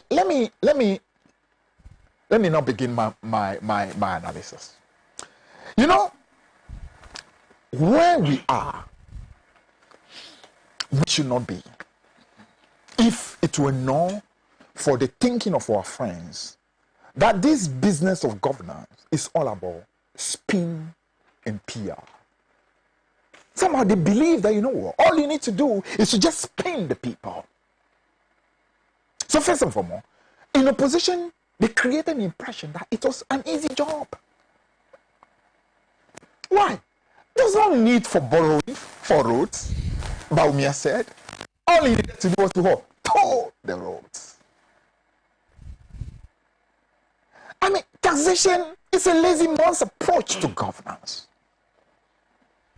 So, what was the point of coming to tax anything? Because, like you said, I mean, you are taxing, first and foremost, there's no growth. And if there's no growth, the taxation is going to be too little. Then you go back to go and tax, and then that will affect the growth. Then it becomes also a downward cyclical spiral. That's what he said. Then on the back of all that, you made assurances about the fact that, listen, when you come, you're moving the economy from what? Taxation to production. You said stuff to the point of what? I mean, we are sitting on money. So there's really no struggle because we already have the money. And now you come into office. And then when you came, the first thing you do was to try to deceive the people, the typical PR. Oh, removing this tax, or removing this tax, reducing this tax, because they thought it's just a PR gimmick. Let's deceive them. So they deceive our poor folks and our brothers at what's the name? This paper dealers. How do you call them? Abusokan. We're celebrating. Yeah, the saviors have arrived. They're removing taxation, reducing, making life easy for everybody. How do you expect that you can actually take over a country and expect expenditures to go up because all the things they promise, $1 million for every constituency, every district will have one factory, and in fact, their original promise was that they will make sure that based on the available raw materials in every district, they will build a factory. That's actually the original thing. Not the fake thing that they have today. Where, for example, Sena, if you have some small water producing company, they'll come and see you and tell you that, oh, we have some tax exemption for you. The tax exemption could be maybe some 10,000. Once you agree, they'll come and put their placard, one district, one factory on it. And glorifying what you call business support. Way back in the days of the NDC, we have what you call the Business Assistance Fund. That was not even a loan. It was virtually grants that was being given. AGI, another umbrella body as part of what you call the business, received those support. That's natural that is done. Have you seen any government putting in any of those things, one district, one factory? Under President Mahama? I mean, the initiative, in fact, as a great minister, at the time Haruna was trade minister, the support that came from Edith, or then became EDIF, to the various, what you call, in people not just within the agricultural value chain, but industrial value chain, the support, the amount of money that went to them. Massive. That is actually the reason why we went ahead to set up what you call the Exim Bank. To be able to provide real support. And all this support was given. In the poultry industry, in the agricultural value chain, in the industrial value chain. I mean, money that we granted to the pharmaceuticals. I mean, not peanuts, solid money. Did you see us trumpeting 1D, 1F? Because that is who they are. Empty barrels. Empty barrels. When they do one, they will shout 1 million. When they do two, they will shout 2 billion. Because they believe that once you can continue using your trumpet and deceiving the people, some way, somehow you continue getting power. But see, like they say, every day for thief man, one day for master. And the time has come for IMF to show you that all your lies have been exposed. You are on your knees. You are on your knees. And have some humility. And accept that you have run the country aground. You are totally out of sort. You are out of your wit. You have no solution. Accept that you use the 2020 election right as an excuse to totally destroy the economy. 15.7 fiscal deficit. And you want to say that it's COVID? Did you see 15.7 deficit in Cote d'Ivoire? Did you see it in Togo? Did you see that in Guinea? Did you see it in Rwanda? Which African country had 15.7% deficit? And how do you have 15.7 deficit? For the country that within a short space of what? 5.5 years, you have had access to over 500 billion cedis. It's something when you mention the people don't get. 500 billion cedis. You know what that is? 500 billion cedis. Let me give you, so that you can just understand. I mean, if you put it in perspective, people out there would appreciate it better. From Kwame Nkrumah all the way to the year 2000, Jerry Rawlings, the total debt stock of Ghana stood at 4.1 billion. The total debt stock from Kwame Nkrumah all the way to Jerry Rawlings, the total debt stock 4.1 billion. And you, in just COVID, and COVID was what? 20 about, I mean, let's say, the real thing when they started getting the money, let's say from August 2020 to December 2020. Even though COVID started earlier, the real, implementation, money is spent started in the latter part of the year. Just within that space, you got access to close to 30 billion. I mean, imagine that. Bank of Ghana, they had an approval for 10 billion. They ended up getting 20 billion. Stabilization Fund, they got $1.2 billion. They got $1 billion from the IMF, which is not to be paid until 2025. They got 1.3 billion cedis from the World Bank.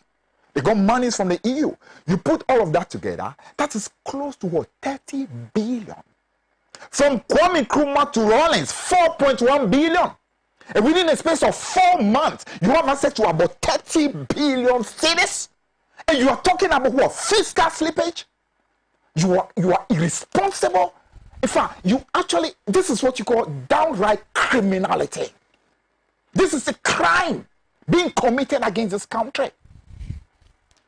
Between 2009, when Prof. Mills took over, until 2016, when GM exited, the total amount of money, in terms of debt stock, was 110 billion.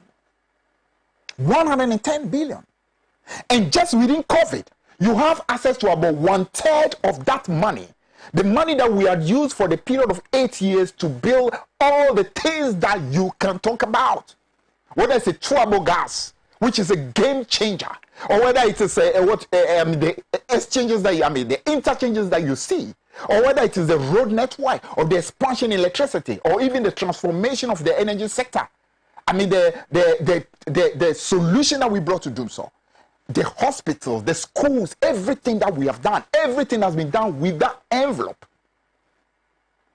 110 billion cedis.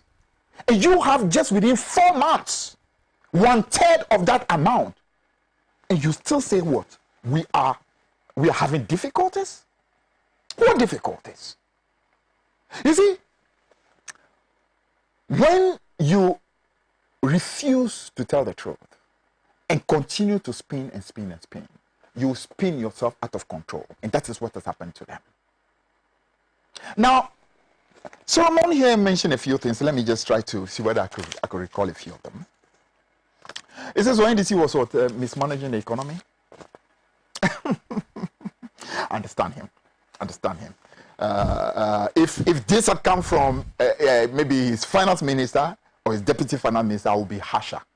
But because it's coming from him who has not been in that situation, I have understanding. So I'll be a little gentle on you.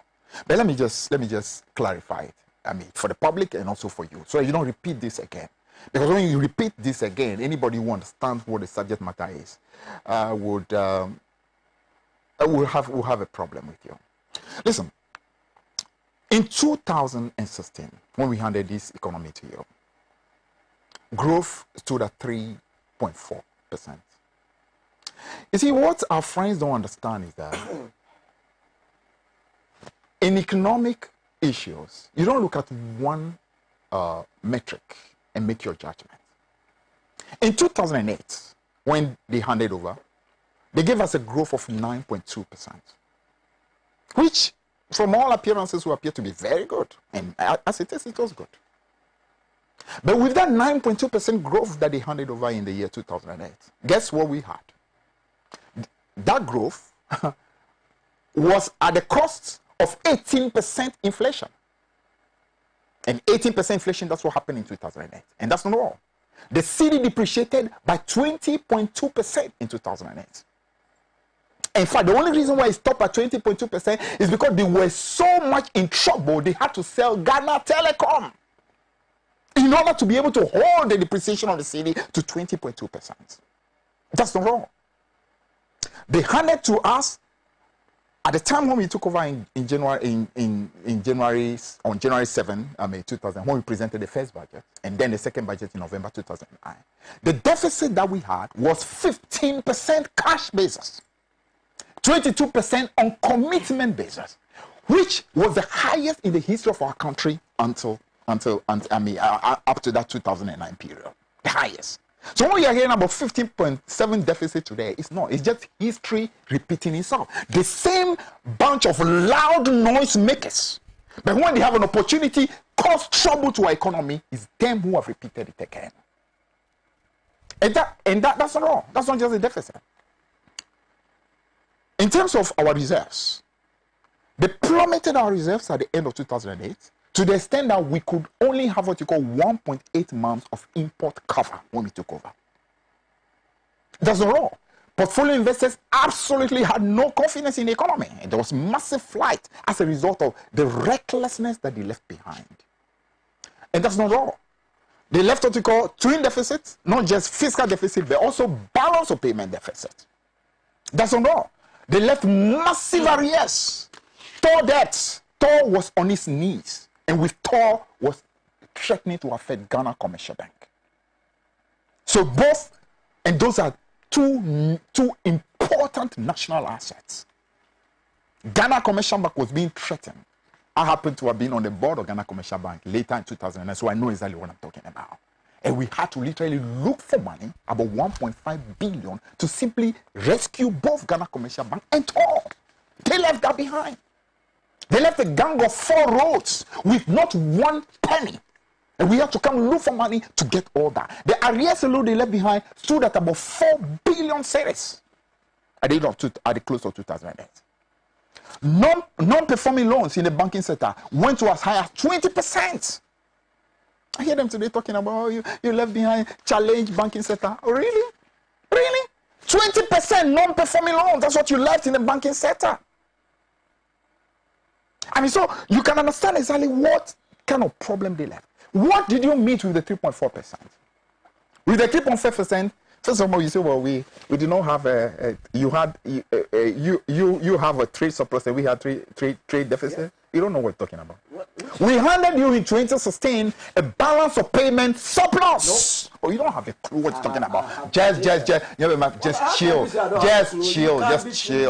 Just chill. I know what I'm talking about. What are you talking about? The figures are here. What figure? What figure? What was the trade support that did you leave us? Just. Okay, you are coming and deal with the issue. Just hold. We handed over to you a balance of payment surplus. Of how much? That is historical. This is something that absolutely there's no debate about it. The finance minister, when he presented the first budget in 2017, himself in parliament, I was a member of the finance committee, admitted it, a balance of payment surplus was handed to you. A gross international reserves of $6.2 billion was handed over to you. We handed over to you cocoa production that at the time stood at 940,000 metric tons. That's almost 1 million metric tons handed over to you. We handed over to you, as Beatrice rightly mentioned, buffers, a sinking fund, infrastructure investment fund. We handed over to you ESLA on a yearly basis was giving you 3 billion cedis. We had solved the problem of doomsday, so you actually came on a platform where you can now grow without a problem. We solved it. And doomsday was not the cause of the NDC, by the way. If you do not understand, let me explain that to you. What happened is this. As you move into the oil economy, demand for power on an annual basis started going very rapidly. That's what happened all over the world. Because as you go into oil, a lot of businesses are coming to your country, so there's a need for more power. So you needed to increase that production on a minimum 10% basis. And of course, we did not have a lot of investment prior. So we needed to do a rapid acceleration of what you call the energy production in our country in order to keep pace. That was what caused the difficulty. And what did we do? We did not go into all this blame game. We did not blame Ukraine. We didn't blame COVID. We didn't blame nobody. We didn't even blame previous government. JM, like the man that he is, humble, quiet, competent, took his time and we solved the problem. The deceitful people that they are, they even today want to take credit for the solution of doomsday.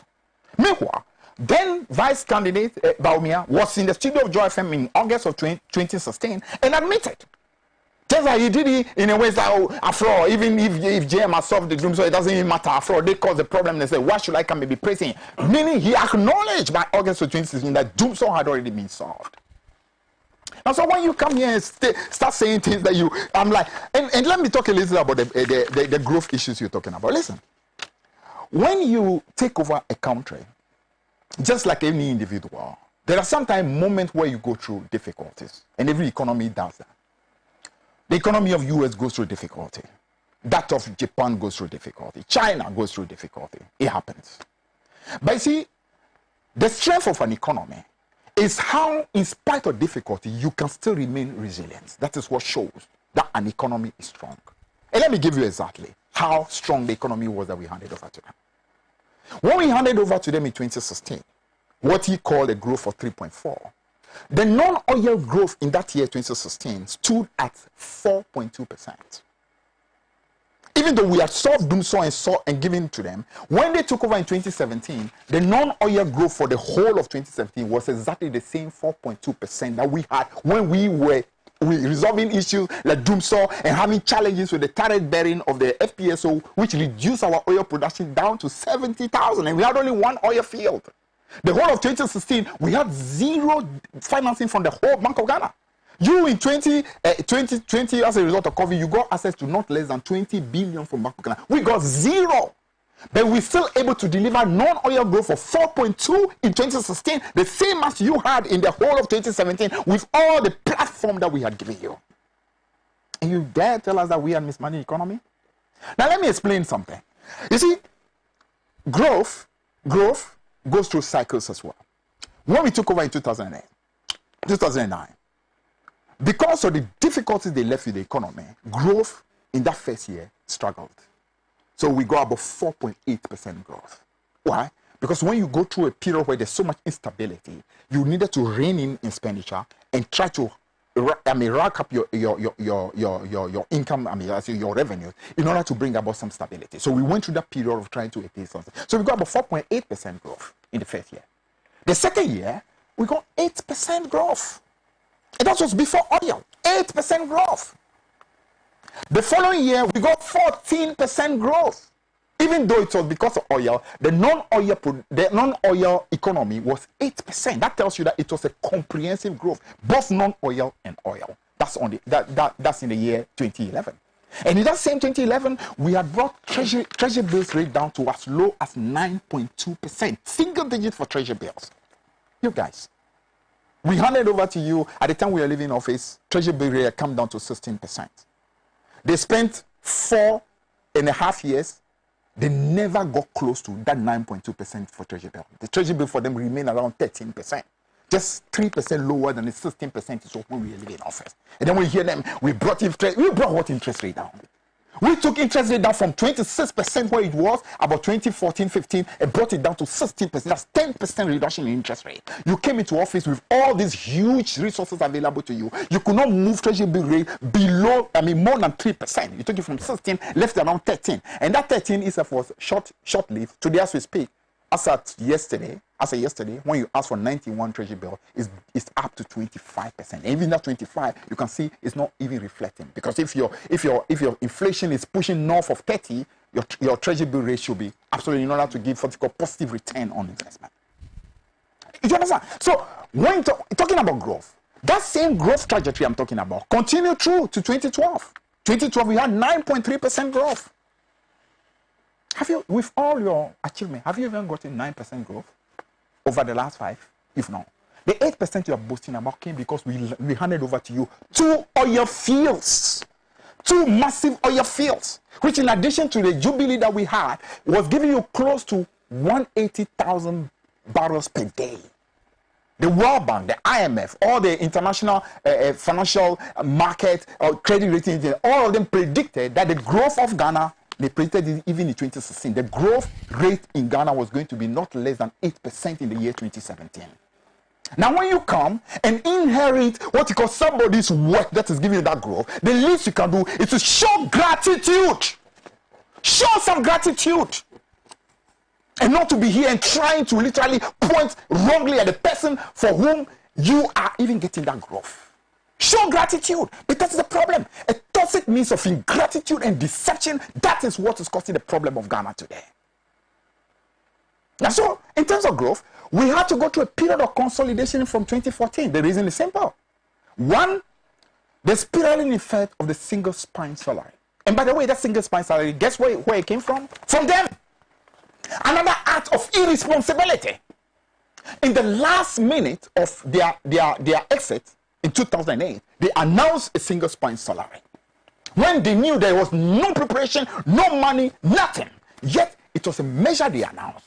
And when you take over with such a measure, with what you call hundreds of thousands of workers who have been given that assurance, you have no way but to try to go ahead with it. And we went ahead with the single spine, and that caused a complete change as far as the public sector wage in our country was concerned. It jumped from $2.5 billion on an annual basis upward to 7.5 and started galloping all the way up to about 12 billion. And that's very difficult to deal with in the immediate. So the spiraling effect of that single spine started hitting us. That was the time when President Mahama said that the meat had gotten down to the bone. They didn't understand it. They went all over the place as like they do without having information. They jump. Oh, it means he's totally run down the economy. The economy is so bad that he says everything is gone. The meat is gone, only the bone. But didn't understand what he's talking about. He was simply saying that, listen, as a result of that single spine salary, if you took, for example, the compensation package, that is the amount of money we pay for workers' wages and their arrears, you add to that what you call the interest payment, interest expense, the debt service, you added to that, you add statutory funds to it, effectively everything was gone. That was even, he started saying this at 2013. Indirectly telling the country that there was a need for us to understand that things are tough as far as what you call the fiscal issues are concerned. So we needed to, as it were, slow down on the demands and expectations while we try to increase and grow the economy. At that same time, doomsday was having effect. So naturally growth, so those two factors were already impacting growth. By 2014, another third dimension came to it. That had to do with what you call external issues. For the first time since 2009, we saw the price of crude oil dropping below $40. From 2009, it's never happened. And this was an economy that was now depending on oil. We had what we call our annual budget funding amount that depended on oil. That's how we were getting the stabilization fund. That's where we were getting the heritage fund. That's where we were financing a lot of the budget. And when you have such a hit, it takes down your whole benchmark revenue, and that affects all your planning. So with that, you clearly had challenges with growth. But that's what happens when you're a strong person. You can sometimes forsake.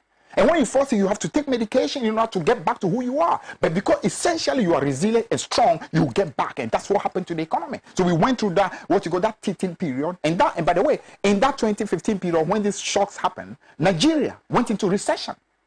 South Africa went into recession. Today, when you are going to this guy going to IMF, who else is going to IMF is you? You alone. You alone. Is Ivory Coast going to IMF? Is Guinea going to IMF? Is Rwanda going? Is Nigeria going? Is Togo going? Is Benin going? Is Gambia going? Sierra Leone, are they going? No, you alone. I'm talking about 2014-15. Nigeria went into recession. South Africa went into recession. So that tells you the nature of the difficulty that we had around that time. So if there was any group that should be talking about external shock that sent you to IMF, that was us. That was us. And the same thing happened in the time of Rollins. Well, between the period of the middle part of 1999 all the way to the year 2000, we had three major shocks happening to the economy at the time. Oil price went all the way up to 153%. That's a change that happened to oil price. Gold, the price of gold dipped by about 170%. Cocoa, which was our major revenue at the time, dipped by 120%. Three major shocks at the same time to the economy. Meanwhile, at that time, we were having to service a minimum of $300 million every year. Now, when you have a situation where all your monies that come to you are virtually gone, and then the major thing that you were bringing to the country, crude oil, had gone so high, and you still needed to have $300 million to pay for your what you call interest, then it puts you in trouble. So that actually was the issue that had to do with what you call external shock. But what have they said? For all this period, they say, no. These were bad managers. These guys plunged the economy into tatters. These guys were bad economic managers because they depend on just one metric. They went to 2000 and saw a metric of 40% for inflation. And by the way, if it were not for this IMF thing, I'm telling you that inflation within no time will cross that 40% that we had in the year 2000. Already, I'm talking about inflation that by this coming week, we are sure it's going to be going beyond 30. You understand? So, by and large, the problem we have has to do with people who simply do not want to tell the truth. And because they have continued to lie and thinking that they can shout all these, their slogans, 1D, 1F, then, you can't even, I mean, look how it's going, 1V, 1D. And pawns that are unusable. Pawns that are unusable. You cannot use those pawns anywhere. Those are the things they trumpet about. Honorable, there's so much more to say. I hope there'll be an opportunity because, to be honest with you, I've not been touched 20% of what I have to say. But it's a time there's too much to say. Too much to say, to be honest. I have a lot to respond anyway. So I get back there. I have a lot to respond. Don't worry, we are here for a response. Mystic Wonder in Insama Dwajiri says says Ghanaians are in this economic mess today because of his mismanagement of economy, extravagant expenditures, profligacy, renting of luxury private jets, and corruption by Nana Addo Bawumia government. We advised them, but they couldn't listen because they think they are a repository of knowledge. Never again to this nation records. That's from Misty and some. There's also Tafai Namanya who says, and I'm highly surprised to see this MPP man still has the balls to be criticizing the NDC and defending this unprecedented failure of the MPP government. Some more messages. Kojo Ezina Joy says, this government is made up of people who are not just reckless and irresponsible. They simply lack the willpower or willingness to do the right things. They are very unfit to manage a country. This one from Kwesi Akwa who says, okay, thank you.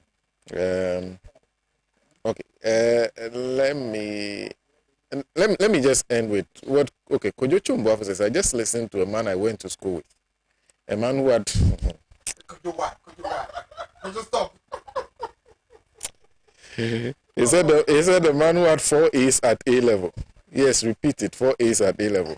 He even has a general A in and even has an let me jump to it says the man left the finance ministry 10 years ago and still on top of every single index when he was there. The other guys have a finance minister who even failed general paper and every other subject at the same school. And incidentally, both of them were in the same house, Agri House. A tale of two cities indeed. Solo, if I were you, I would save myself the indignity of the knockout punches you are receiving. Nana. Deflate all the issues. Well, let's listen to Nana. So everything has been said, though. I mean, almost everything. Yes, everything has been said. I mean, I don't know where I'm going to start from, but I just want to find out from. Let me greet your listeners and your viewers, and also let me send greetings to my CPP comrades and greetings to my colleagues and comrades in the studio. Greetings to you, Sena, and congratulations that you are back at Radio Gold. Yes. One thing I want to find out, this was said by His Excellency Sampiale. He said that when the NDC left government, they left $650 million dollars of the IMF money to the MPP. I just want to clarify. In tranches. Okay. Oh, the second tranche. Then the third. And the third. In fact, and the they fourth, extended the and program the fifth. so they could enjoy more. The MPP has taken loans more than whatever was there from Nkrumah's time to their time. And if you put it together, it's about 271 billion. And you wonder what they use the money for. My professor taught me, Professor Adai, that leadership is cause. Every other thing is the effect of leadership. I think as a nation, we've gone through some form of leadership crisis here. And what has really happened is the MPP government owning up to all the mistakes that they have made. And they also wanted power, and they said so much, said things that they cannot do, made promises that they cannot fulfill. And everybody was taken in by them. And I always say that they just have sweet words, and they always want to, and they continue, and they think that they are in opposition. They behave that like they are in opposition. They continue with the sloganeering, they continue with the propaganda, they continue with the sweet words.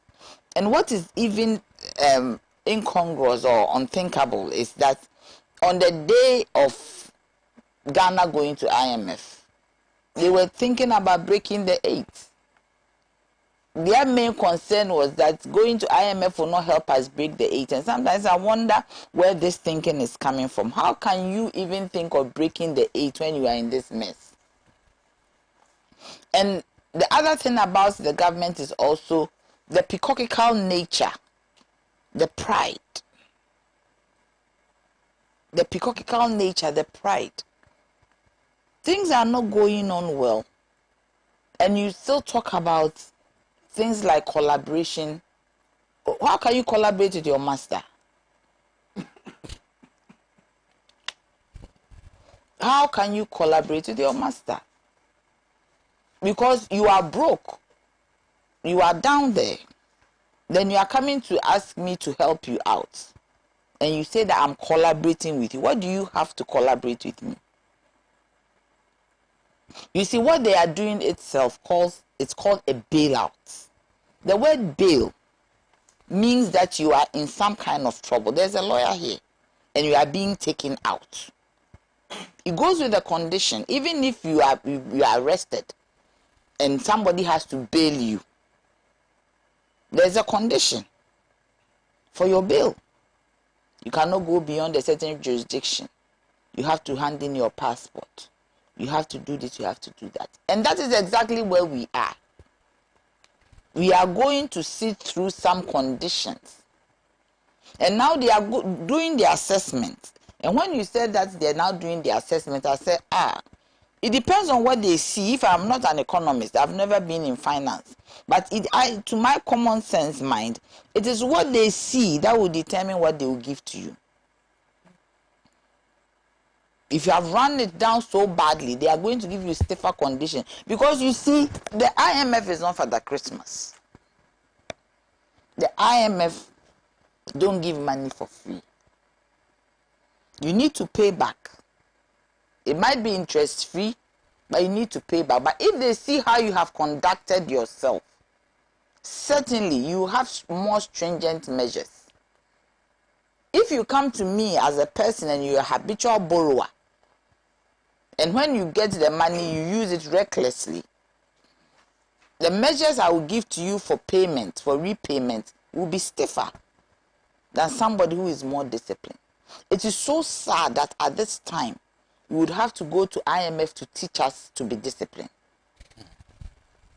It is so sad that at this time, all the money that has come into the hands of this government, they have not been able to manage it properly. It is more sad when they always attribute their failure either to a person or an event. It is sad that they don't own up. Nombo was talking about President Kufuor. I remember when President Kufuor took more ministers, when they were in opposition, they said that the ministers of Rawlings at the time were too many. And when they came up and they took more ministers, he actually came out to say he's sorry. He didn't know how government was like. And he criticized. We should forgive him. And that is the way an honorable man goes. In this present government, there is no reshuffle. They are even hailing the IMF bailout that's going to bring in investors. How can you hail something like borrowing? It is not a pleasant thing. If you get up and you are always borrowing, you are not producing anything, you are not doing any work, always borrowing. It is a lazy man's approach to do whatever you have to do as a government. And one thing, they don't even want to be accountable. If you were given, you see, if your father dies and gives you a seed money of 650 million, and you cannot do anything with it, I mean, granted, that alone, let's not look at the others. 650 million. Then you come back and you say that nothing was left to you. So if even let's assume nothing was left, that is why we were voted into power. Consistently, they are making His Excellency John Mahama very popular. Sometimes I wonder why. They get up in the morning, if there's a problem, it is John Mahama. The next day, it is John Mahama. And I am wondering why. It is always somebody. It is Ukraine, COVID. I don't know, maybe I'm not intelligent. But I'm wondering how Ukraine, because of fertilizer and wheat, Ukraine will affect us so badly. If the economy was a little bit robust, it is like you build a house and the foundation is good. When the rains come and the storms come, maybe the louver blades will shatter, but the foundation will be there. This one is a total collapse. Ghana has been raised down to nothing, and we are running to get support. You see, something I don't want to talk about Dumso because I was there. Dumso started not the time it started. It started simmering from Rawlings' time. It seeped down to Kufuor's time because there was an over-dependence on hydro. She's the expert, so it's good, it's good.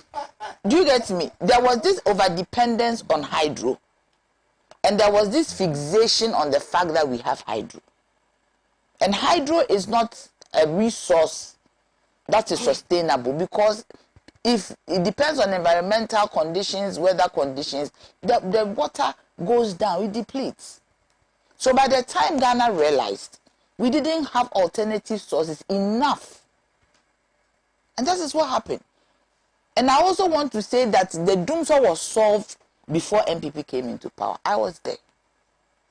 When the car power came in, especially the car power, which came in at the time, I think 2015, Dumso was solved.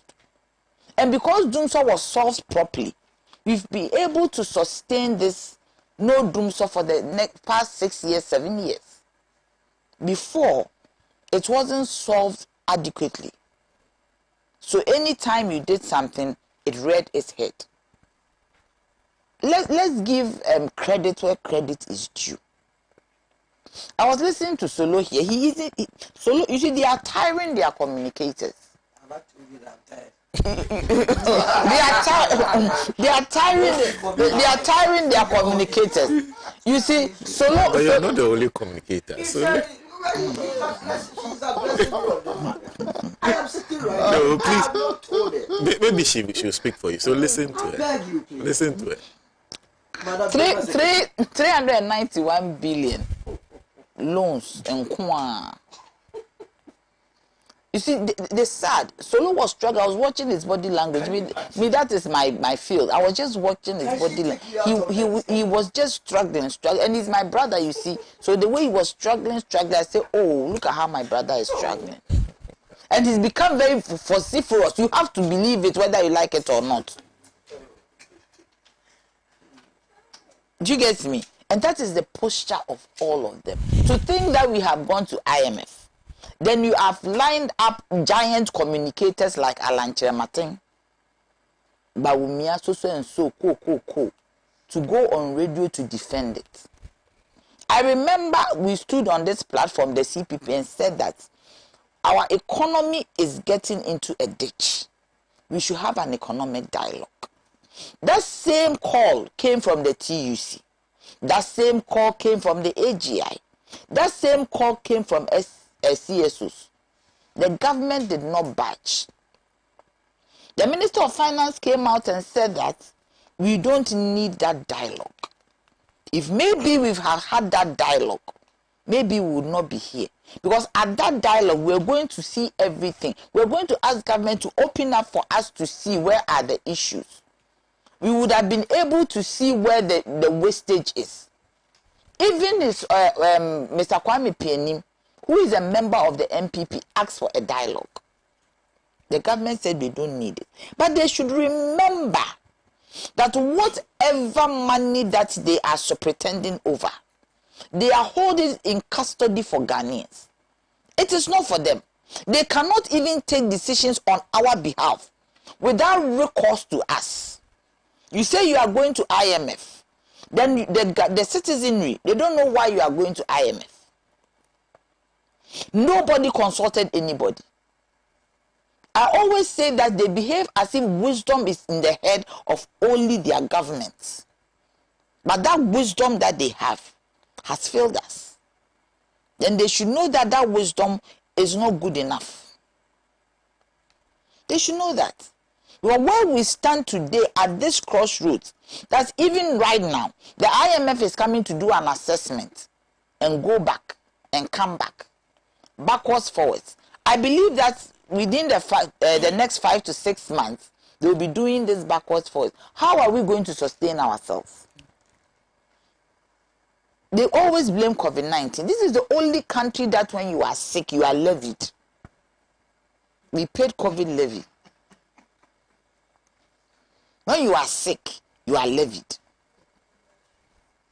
Till today, they have not told us how much has been accrued to the COVID levy. You see, COVID, my sister said here, Belinda, she said COVID is great. Because if you get COVID and you are given $2.4 billion to deal with COVID, then it is COVID is wonderful. COVID is marvelous. You don't have to blame COVID at all. Because COVID brought you money. You are asking for $3 billion from IMF. But COVID gave you $2 billion, $2.4 billion. And you, much more than that. Yes, when we even add the fund and the levy, you put everything, maybe about $6 billion. And now you're asking for $3 billion. You couldn't manage this one. What would $3 billion do to you? What can that money do to you? What can you use it for? And when you look at the breakdown of the things they use the COVID money for, it is very interesting. Something on security, buying arms, COVID support. What is COVID support? Is it the same support they gave to the Sanarugu woman? without receipt. The PC for Sanarugu, who gave a list of how much money has been given to her constituency. And me, what I did was that I calculated all that money and multiplied it by 275. Granted that all the 275 constituencies got this amount, it came to about 141 million in people's pockets, chopped, no receipt, nothing.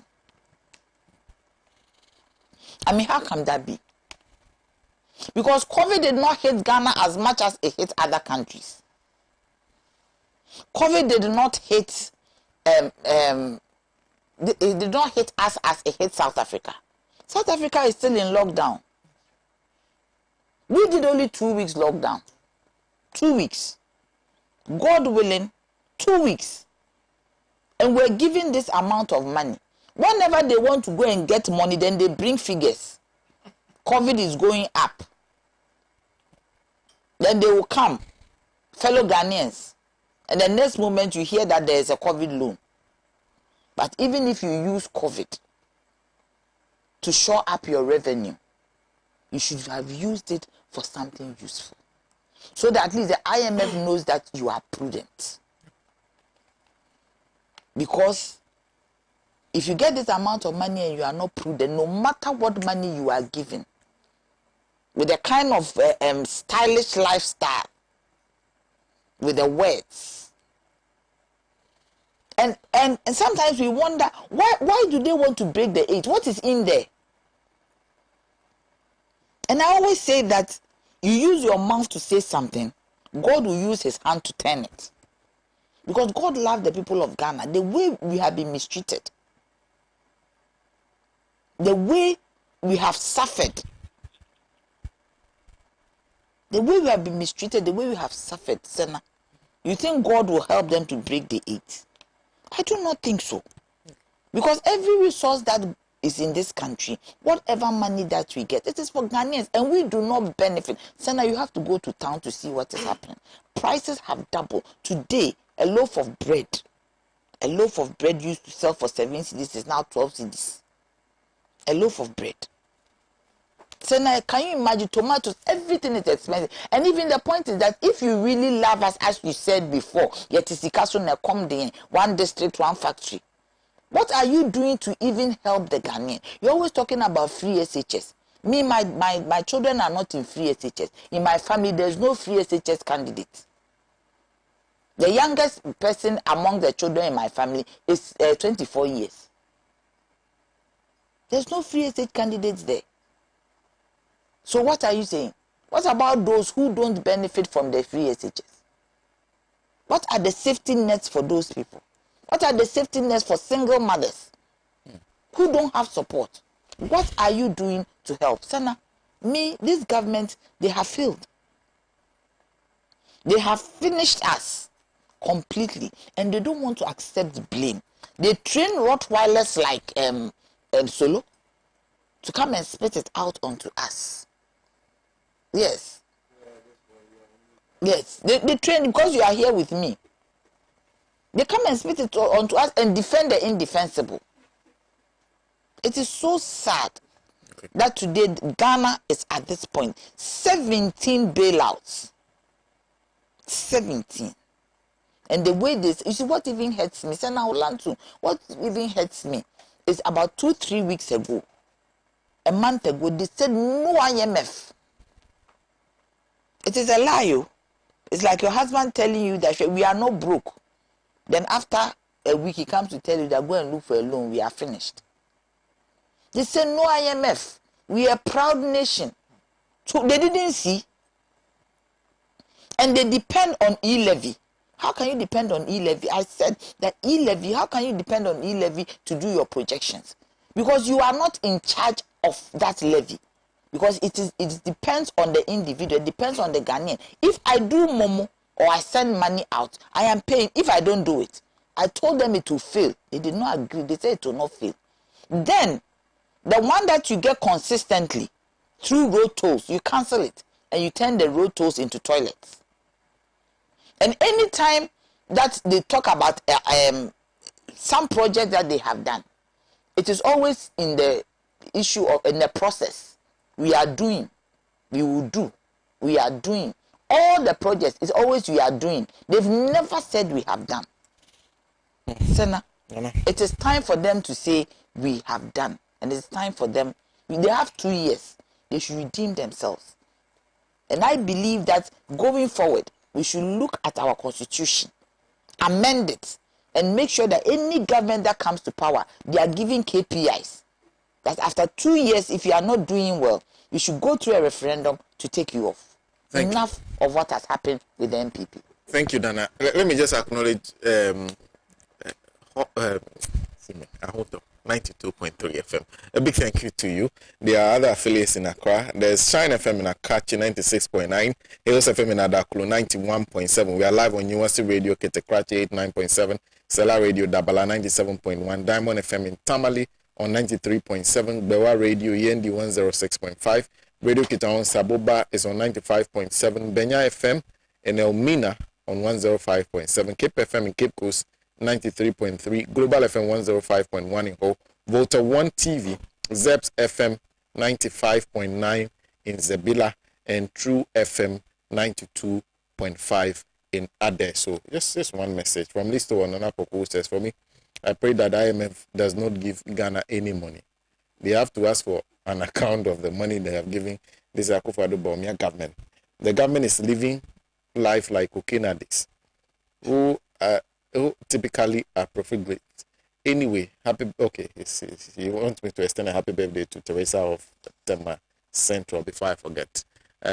Solo, I'll start with you on the matter of labor unions. But we have 5 minutes. You have 5 minutes. Everyone will have 5 minutes. Yeah. You have 5 minutes to do that.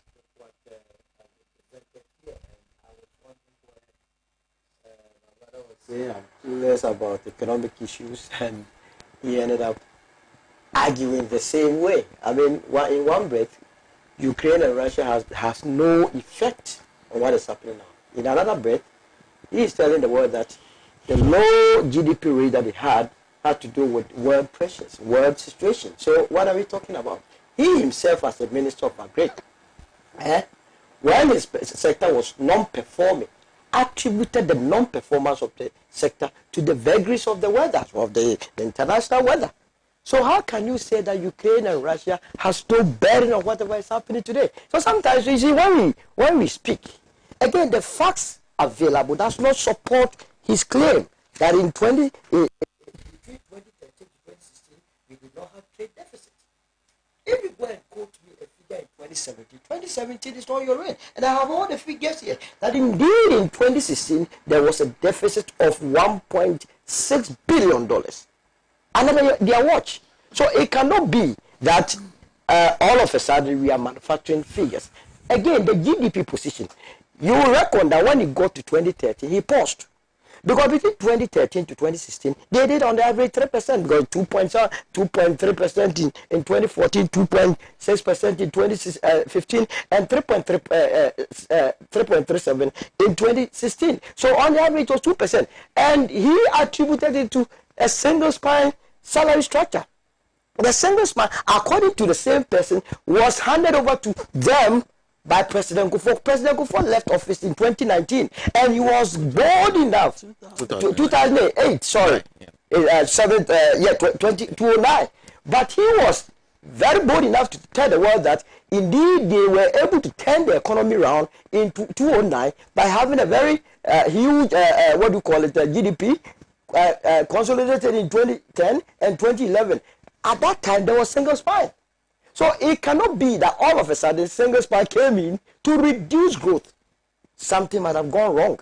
And indeed, I have given you the great tragedy of our government. Again, going to IMF is not a master-servant relationship.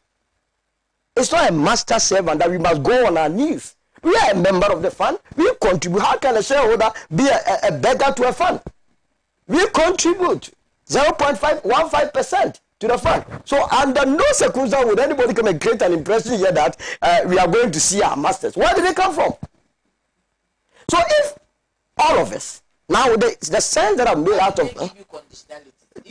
Have you ever borrowed from a bank? Haven't you borrowed from a bank? Have you say you are a partner? So let me deal with it. So yes, Nana. Why should you get Nana, please, he only has 5 minutes to do that. that. I'm saying that.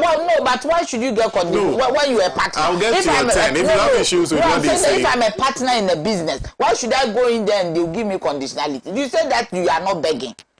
Okay. Me, I wish IMF was listening to this, so they don't give anything. This kind of peacocky kind of behavior, should stop it. IMF. Because we are in trouble. When you do this, it is us who suffer. So the ordinary people who suffer. No, you're not helping me. Why am I not helping you? She's in effect deferring her time to me.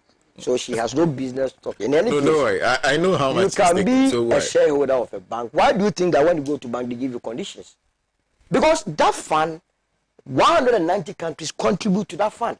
And in order to safeguard the interest of other contributors, you cannot just go take money and not be giving conditions that will prepare you to come and pay back, so that when another country wants to access funds, they wouldn't get it. Well, from the logic that if you're a member, you shouldn't be giving conditionalities. Of course, you have to be given so that you can pay back. So there is absolutely nothing wrong. And we are not going to beg anybody, get it straight. We contribute. It is not for... Please, allow him. Again, allow him. It is becoming one too many. With the NDC saying that COVID gave us 30 billion. Well, from the figures. I mean, recently the Minister of Finance went to Parliament and explained how much government got from COVID. It was nowhere near the figure I've been hearing. First from the former President John Mahama through to the former Finance Minister, and this morning it has been re-echoed. When we have been told that government projected 19.3 billion and rather got 18.819 billion. And even with that, we expended in all 12 billion. So what from the 30 billion? So because if you do the mathematics, my sister was saying, and even right here, whereas he is quoting 1 billion from the IMF, my sister is saying 2 billion from the IMF. So the two camp, even from the same camp, they cannot agree on the common figure. Are you sure you're listening to us well? How much? You understand? So they should agree. They have to agree. I am the people for me. They are coming from the NDC. One is saying 1 billion, one is saying 2 billion. Which one should I ask? Correct. So we know. So government has 1 billion. Okay. 1 billion what did you get? Yeah, from the IMF. Again, the Bank of Ghana gave us 10 billion. I have heard the former president say 20 billion. You see, when you what about the COVID fund? Please allow him. So the small time they have given to me to express myself and talk about my party too, you want to take it away from me. When I am ambushed by NDC, CPP, I cannot talk. I have to. Yeah. So again, my brother was saying World Bank gave us 1.3 billion. Where from the 1.3 billion? Unless he is telling me 1.3 billion cedis or dollars. If you can clarify so that we move forward. Because World Bank never gave us 1.3 billion dollars. Indeed, they gave us 430 million. All that I'm saying is that the Russia-Ukraine problem has led us into this situation. And that if anybody decides to discount the effect of that, as my sister was saying, currently she is buying bread at 12 cedis or so. Has she asked herself where we import the wheat and the flour we use for the bread for? Has she asked herself why all of a sudden freight rate has increased up to almost 600%? One district, one factory. One district, one factory from our policy perspective. And my brother was also talking about one district, one factory. That is a lie. Go into our manifesto. What did we promise the good people of this country? That we will collaborate with the private sector to identify potentials in each region, in each district. So that if you are in a district and there is a potential there and you come out with your business plan, the government will help you. How are we going to help you? By giving you incentives, by giving you subsidy on your interest rate. And that is what has propelled the growth. And indeed, that is what has seen us up to date. And that nobody can contest this position. I have listened to them. Not even a single policy direction, solution. It's all about equalization. Policy credibility. We don't have policy credibility. Hey, we don't have policy credibility. Okay, so look, we've already done 7 minutes. So how many minutes? I think that should cater for. No, you see, well, you. The lady thank has you. no name. Thank you. I won't mess you so that you take advantage of that. Thank you. Well, let me clarify. So we are on the issue of the labor union. So we decided to. So let me talk. Let me use 2 minutes. No, you I needed to clarify. You decided. You see, when they come with a lot of issues, you need to clear it. So now on the issue you go ahead. So now before I talk about the issue of the labor unions, I am leading a certain campaign, and while here I was on my phone. If you read the comments under your live streaming on Facebook, it appears the members of the NDC have missed Honorable Fifi Kwete a lot. Everybody is calling for his comeback. And I have read, I mean, to be appearing more on air and to be coming on, I mean, shows like Alhaji and Alhaji. So I'm leading a campaign. I'm leading a campaign, and I know that many NDC people would join me because he's a nemesis to the MPP, and that's what we need in these times to rescue our country together. But having said that, the agitations of the labor unions are legitimate. So now we live in a country where food is what we call inelastic. You cannot say that you won't buy food or you won't eat because you are broke. Some way, somehow, you have to raise the money either through work, through begging, through friends, family, to buy food. And so when you have food inflation of 30.1%, and the government has increased salaries between 4 to 7%, then automatically your disposable income has been reduced by some 27%. And even the 27% may not be real inflation. And so from the perspective of the labor union, they are looking at their standard of living, how it keeps deteriorating. But you see, this government does not deserve sympathy or empathy for their inability to meet labor demands. Because labor unions have seen that whereas we are taking just about 2,000 cedis as teachers, when a generous man receives his ex gratia like Togbe Afede and returns it, he's attacked by members of government for returning the money. They believe that that money can be put in the pool for the agitations or their demands to be met. The government is not making the lives and anybody to empathize with them, because if you have a president that despite all the economic woes, despite his music collaboration with the IMF, he will still insist on flying presidential private jet, and for that matter, a luxurious one. He would hold parties. Today, the cost of corruption under this government is consistent with inflation, because the 2021 Auditor General's report, shows that financial irregularities have moved from 12.8 billion to 17.4 billion. That is naked financial irregularity found in the pockets of members of this government and their agents and assigns. And so it becomes very difficult for you to even speak and empathize with government. They are not making things easy. The profligacy, you see government officials who were being taken care of by their wives. Under 4 years in government, they have houses in AU Village, Riverfront, different cars, 8 cars, 7 cars. Government officials who had to be giving money, they couldn't even afford Uber. They were picking trotro. Today, they didn't even have cars when they were in opposition. Today, money is not the problem to them, but how to use it, how to spend that money. So it becomes a very difficult thing to even tell the teachers to understand, because we cannot be in financial crisis and the Office of Government Machinery and its apparatchiks are living the most luxurious life that all their lives. The president was a lawyer. He couldn't fly private jets all his life, from practicing law, he became a president, and all of a sudden his taste bad. And so I understand the labor union, and we cannot entrust our future, and for that matter, welfare of workers into the hands of a 78-year-old man who believes that at this age he's living his luxurious life. And let me quote Dr. Baumia and say that today, nurses are suffering, drivers are suffering, teachers are suffering, single mothers are suffering, the unemployed are suffering, the employed are suffering. They are not only suffering, they are dying.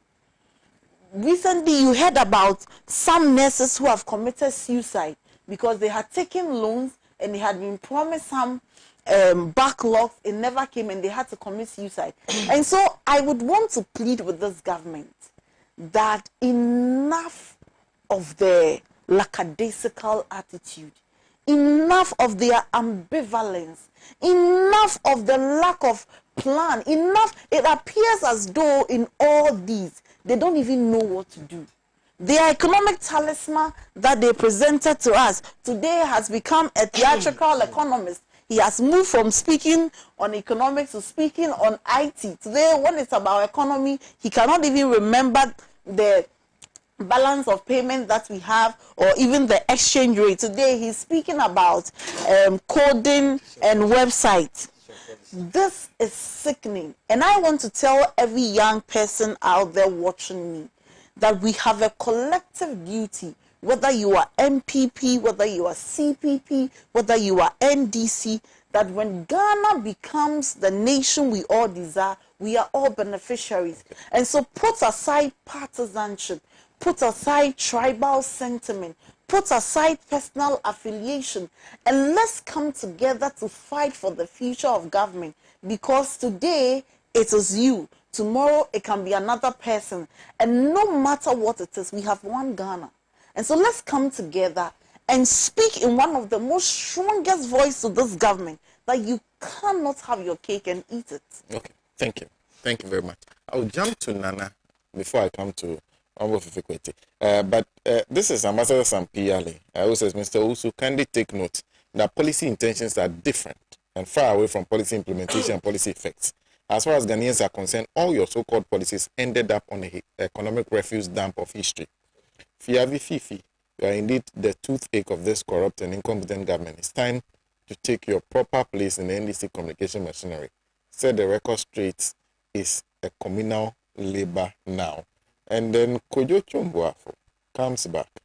Sena, explain to Solo that the COVID monies was given over a period of 2 fiscal years. This is just intentional miseducation. Solo Fifi said 1.3 billion cedis. If you change the dollar to cedi, at the time the World Bank gave us the money, it's 1.3 billion cedis. And then he goes back to the grace issue. So let me come to Nana. You see, cost of living as we sit now, Sena, is very high. And if you are any worker and you are going through hardships and you see the people that you voted for living in opulence, certainly you'll be upset. Certainly you would want your pound of flesh. Certainly you would want what you deserve. Because the people in government are not better than the teachers we have, than the workers we have. Because how can you pay people's mere meager salaries, increase salaries by 4%, 7%, when you yourself, you live in opulence? I always talk about this phenomenon where you be sitting in traffic. Sitting in traffic is waste of money. It is money going down because you are using fuel. And you find that a V8 passes you by with a motor rider dodging the traffic. The person, whoever is in this vehicle, does not even think about the people in the traffic. But if you buy a gallon of fuel for about 50 Ghana cedis, and you buy 2 gallons and you sit in traffic, you get home and your tank is empty. it affects your cost of living. It affects your household income. So whatever calls that are coming from the teachers union is legitimate. They need their cost of living allowance to show up whatever they take home, which is nothing to write home about. And it is time government made sure that people are paid some good salary for them to live properly. Sometimes we talk about people building, Ghanaians building in waterways and all that. The government should be able to give Ghanaians affordable housing. Every government did their own. This MPP government haven't done anything. His Excellency J.J. Rawlings did Adenta, did Kumasi, did Sakumono, flats. Kufuor did affordable housing in Kumasi. We have Saglemi. We have others, Boteman, under His Excellency John Dramani Mahama. Affordable housing. And with all the promises that they gave, that Ghana has money. Yet, I mean, that one I will never forget it. Yet, what happened to that money? Where has it flown to? That today we don't even have good accommodation. People cannot even afford a 3 square meal a day. And it is true. It is true. Ghanaians cannot afford a 3 square meal a day. Because if you sit down and you juxtapose what you have to pay for fuel, for transport, for medical bills, if you have children, school fees, they always say free SHS. But what about those at the lower end? The exercise books that you have to buy, textbooks. Ghanaians should live and live well. The teachers should live and live as human beings, because they are the reason why today I'm speaking like this. They are the reason why today, Sena, you are sitting here. They are the reason why today Solo can do so much propaganda. Oh, but why? They are the reason why Belinda is a lawyer. And Honorable here got A's throughout, even general paper. The teachers are the reason. They are the reason why we are educated. And they are not asking for much. It is legitimate. Government should cut costs. The number of people they've employed at the Flagstaff House or Jubilee House. Me, as CPP, I always call it Flagstaff House. The number of people who are there doing duplicate roles. We have a communications director, communications expert, communication something, advisor to communication. All those, if you put their allowances, their salaries, their whatever together, it will help alleviate the hardship of the teachers. I think government should consider it. They should really consider it and look at it and give it to them and to all workers. The fact that we have run to IMF, I heard one of them saying that the fact that we have run to IMF doesn't mean that life will not exist. If you have run to IMF, you have to do the needful and do what you have to do as a government to make sure that your people are okay. Because you see, Sena, the point is that we voted for we vote for governments. If today we get up one day and the whole Ghana says that 7 December we are not voting, there will be no government in power. But the MPP governments, they almost begged us. They said beautiful things. They almost begged Ghanaians, and Ghanaians said, okay, let's give them a try. And after this try, dear,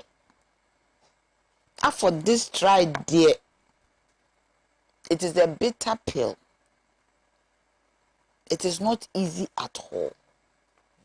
They should reconsider. I'm saying that they have 2 years. They should stop about breaking the 8. Stop thinking about it. And at least leave some legacy. Okay. Thank you. Thank you very much. El Farouk in Tamalino says, what is happening in this country? Teacher unions on strike, nursing and midwives association are also calling for 20% COLA. Never shall we have this type of clueless and incompetent government again. I think the teacher unions also say that they agreed to 4% and 7% for 2021-2022. And at that meeting where they had that agreement, the government also promised to ensure that the economy works in a way that the 4%, 7% will work out for them. Now that the government has failed on his side of the promise, they want 20%. Unfortunately, there's no time left for us to be able to respond to some of what Solo has said. But let me just briefly help him out. Solo, we never at any point said Greek issues in Ghana had to do international weather. You never used the word. I have your tape there. You clearly have no idea. Your own interview. Clearly have this no I'm not idea. even quoting anybody. Your Clearly own have interview. no idea. I can play it if you have time. I say, first of all, there's nothing like an international weather that affects agriculture in the Ghana. vagaries of Will you allow me to the speak? global Please. world. Will you allow me to speak? Your Allow me to interview. speak. Ghana's agri cannot be affected by international weather. Ghana's agri can only be affected by the weather in Ghana. So for you to even be referring to international weather, it tells you that you are doing exactly what your government has persistently done. Serial lying. It's not true. Serial lying. I can You play simply, your voice will you too. allow me to speak? Please. I said Ghana's weather can never, this is just logic. Ghana's weather cannot be dependent on international weather. So it is Ghana's weather. So clearly you are just lying. And two, you trying to come back on this trade surplus, trade deficit business, you're just making a mockery of yourself. When you go, take 2017 budget read by your minister. And when you read that budget, you will see what the NDC government handed over to you, a balance of payment surplus. Simple. There's no need. You see, what is doing here reminds me exactly what happened in 2008. There was a very interesting incident that happened in 2008. We told them that the 30, what's the name? At the time, it was 3 CD capitation grant. We translated to 25 pesos, if you look at it in terms of the number of terms, that it was inadequate, that they could not even be referring to that as free education at the basic level. You know what they did? They actually came and said, no. NDC guys, you're lying. The capitation grant is not 3 cities, it's actually 9 cities.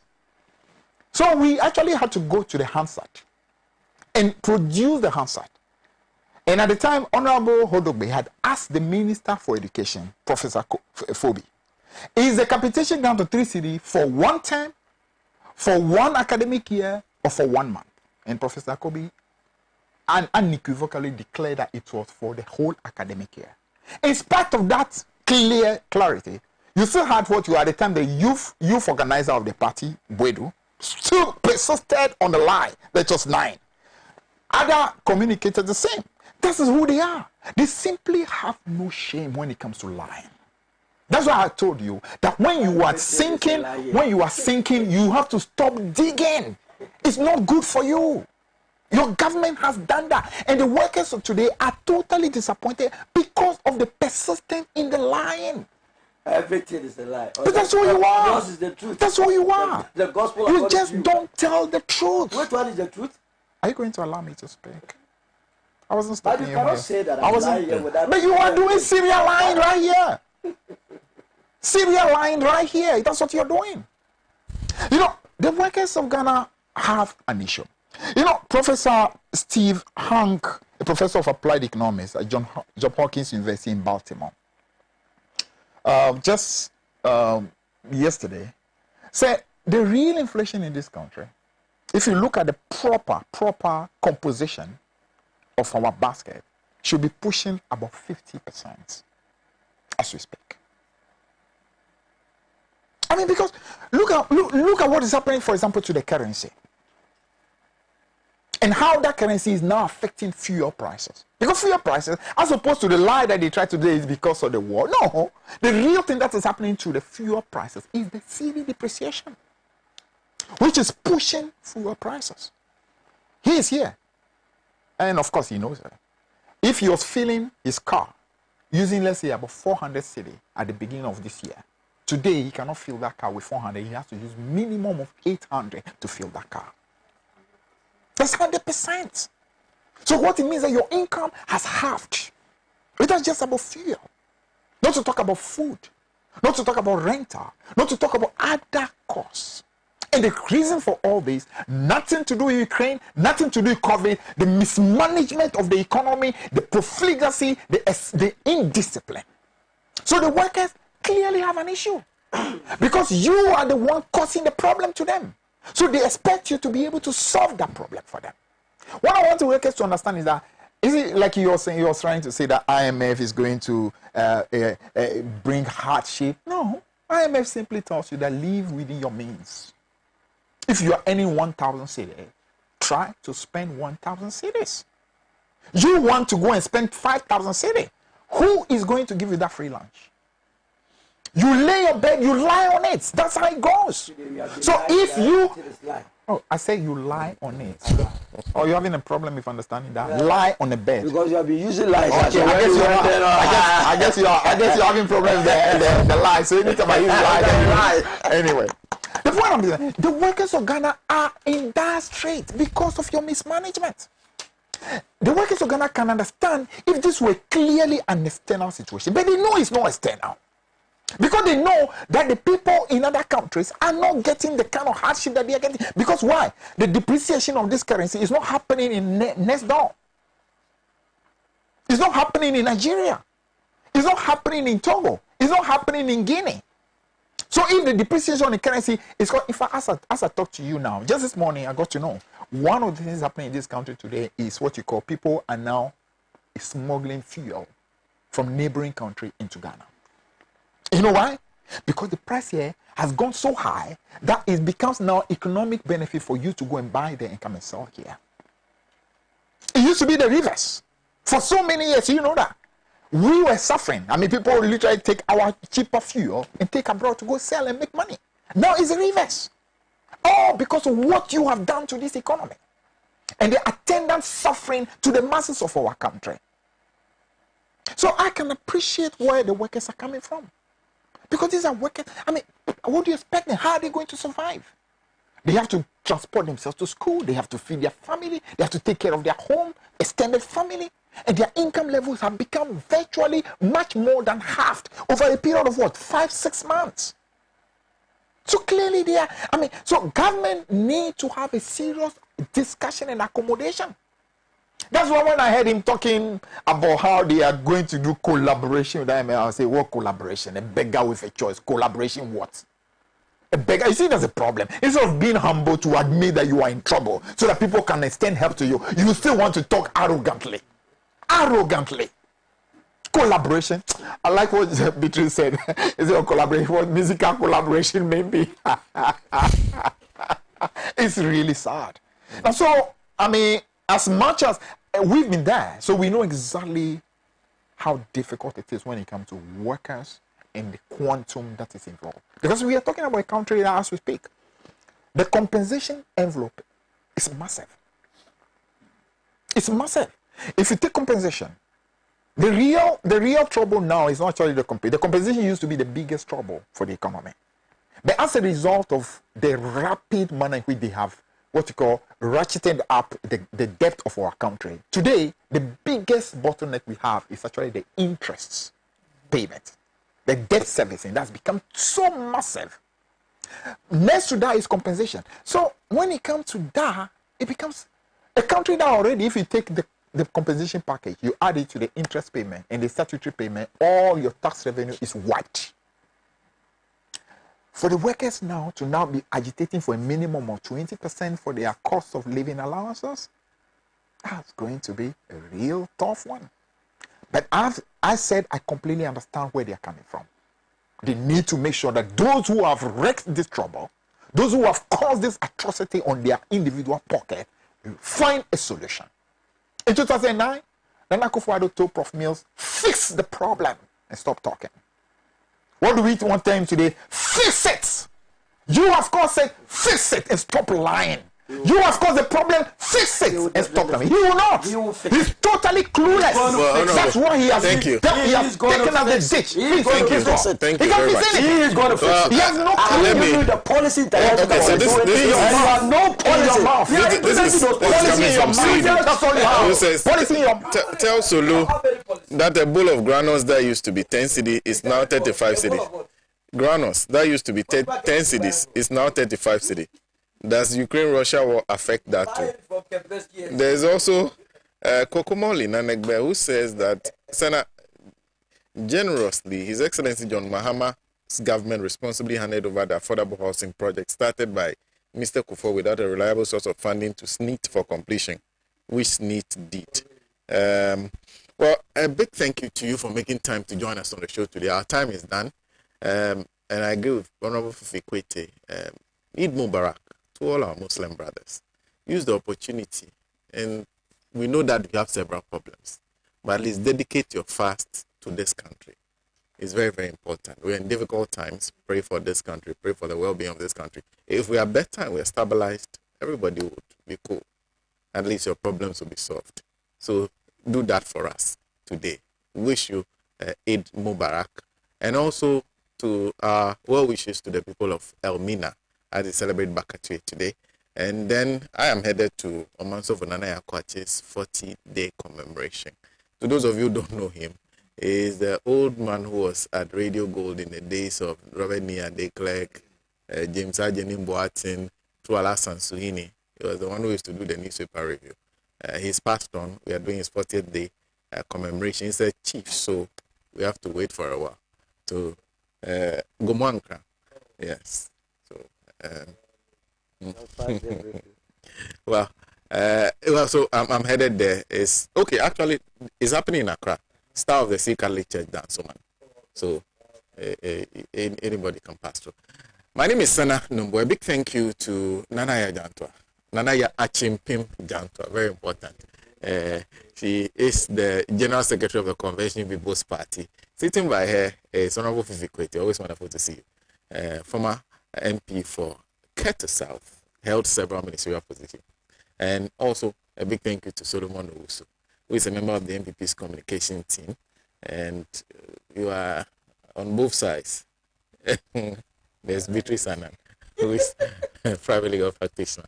We are back same time next week with another edition of the show. But let me say a happy birthday to Gideon Tete, who works at Stranek, and also to J. John Bansa. Happy birthday, all of you. And a happy first birthday to Fafa. We are done. He has labored, he has suffered to lead his people into the land of freedom. He is the Redeemer and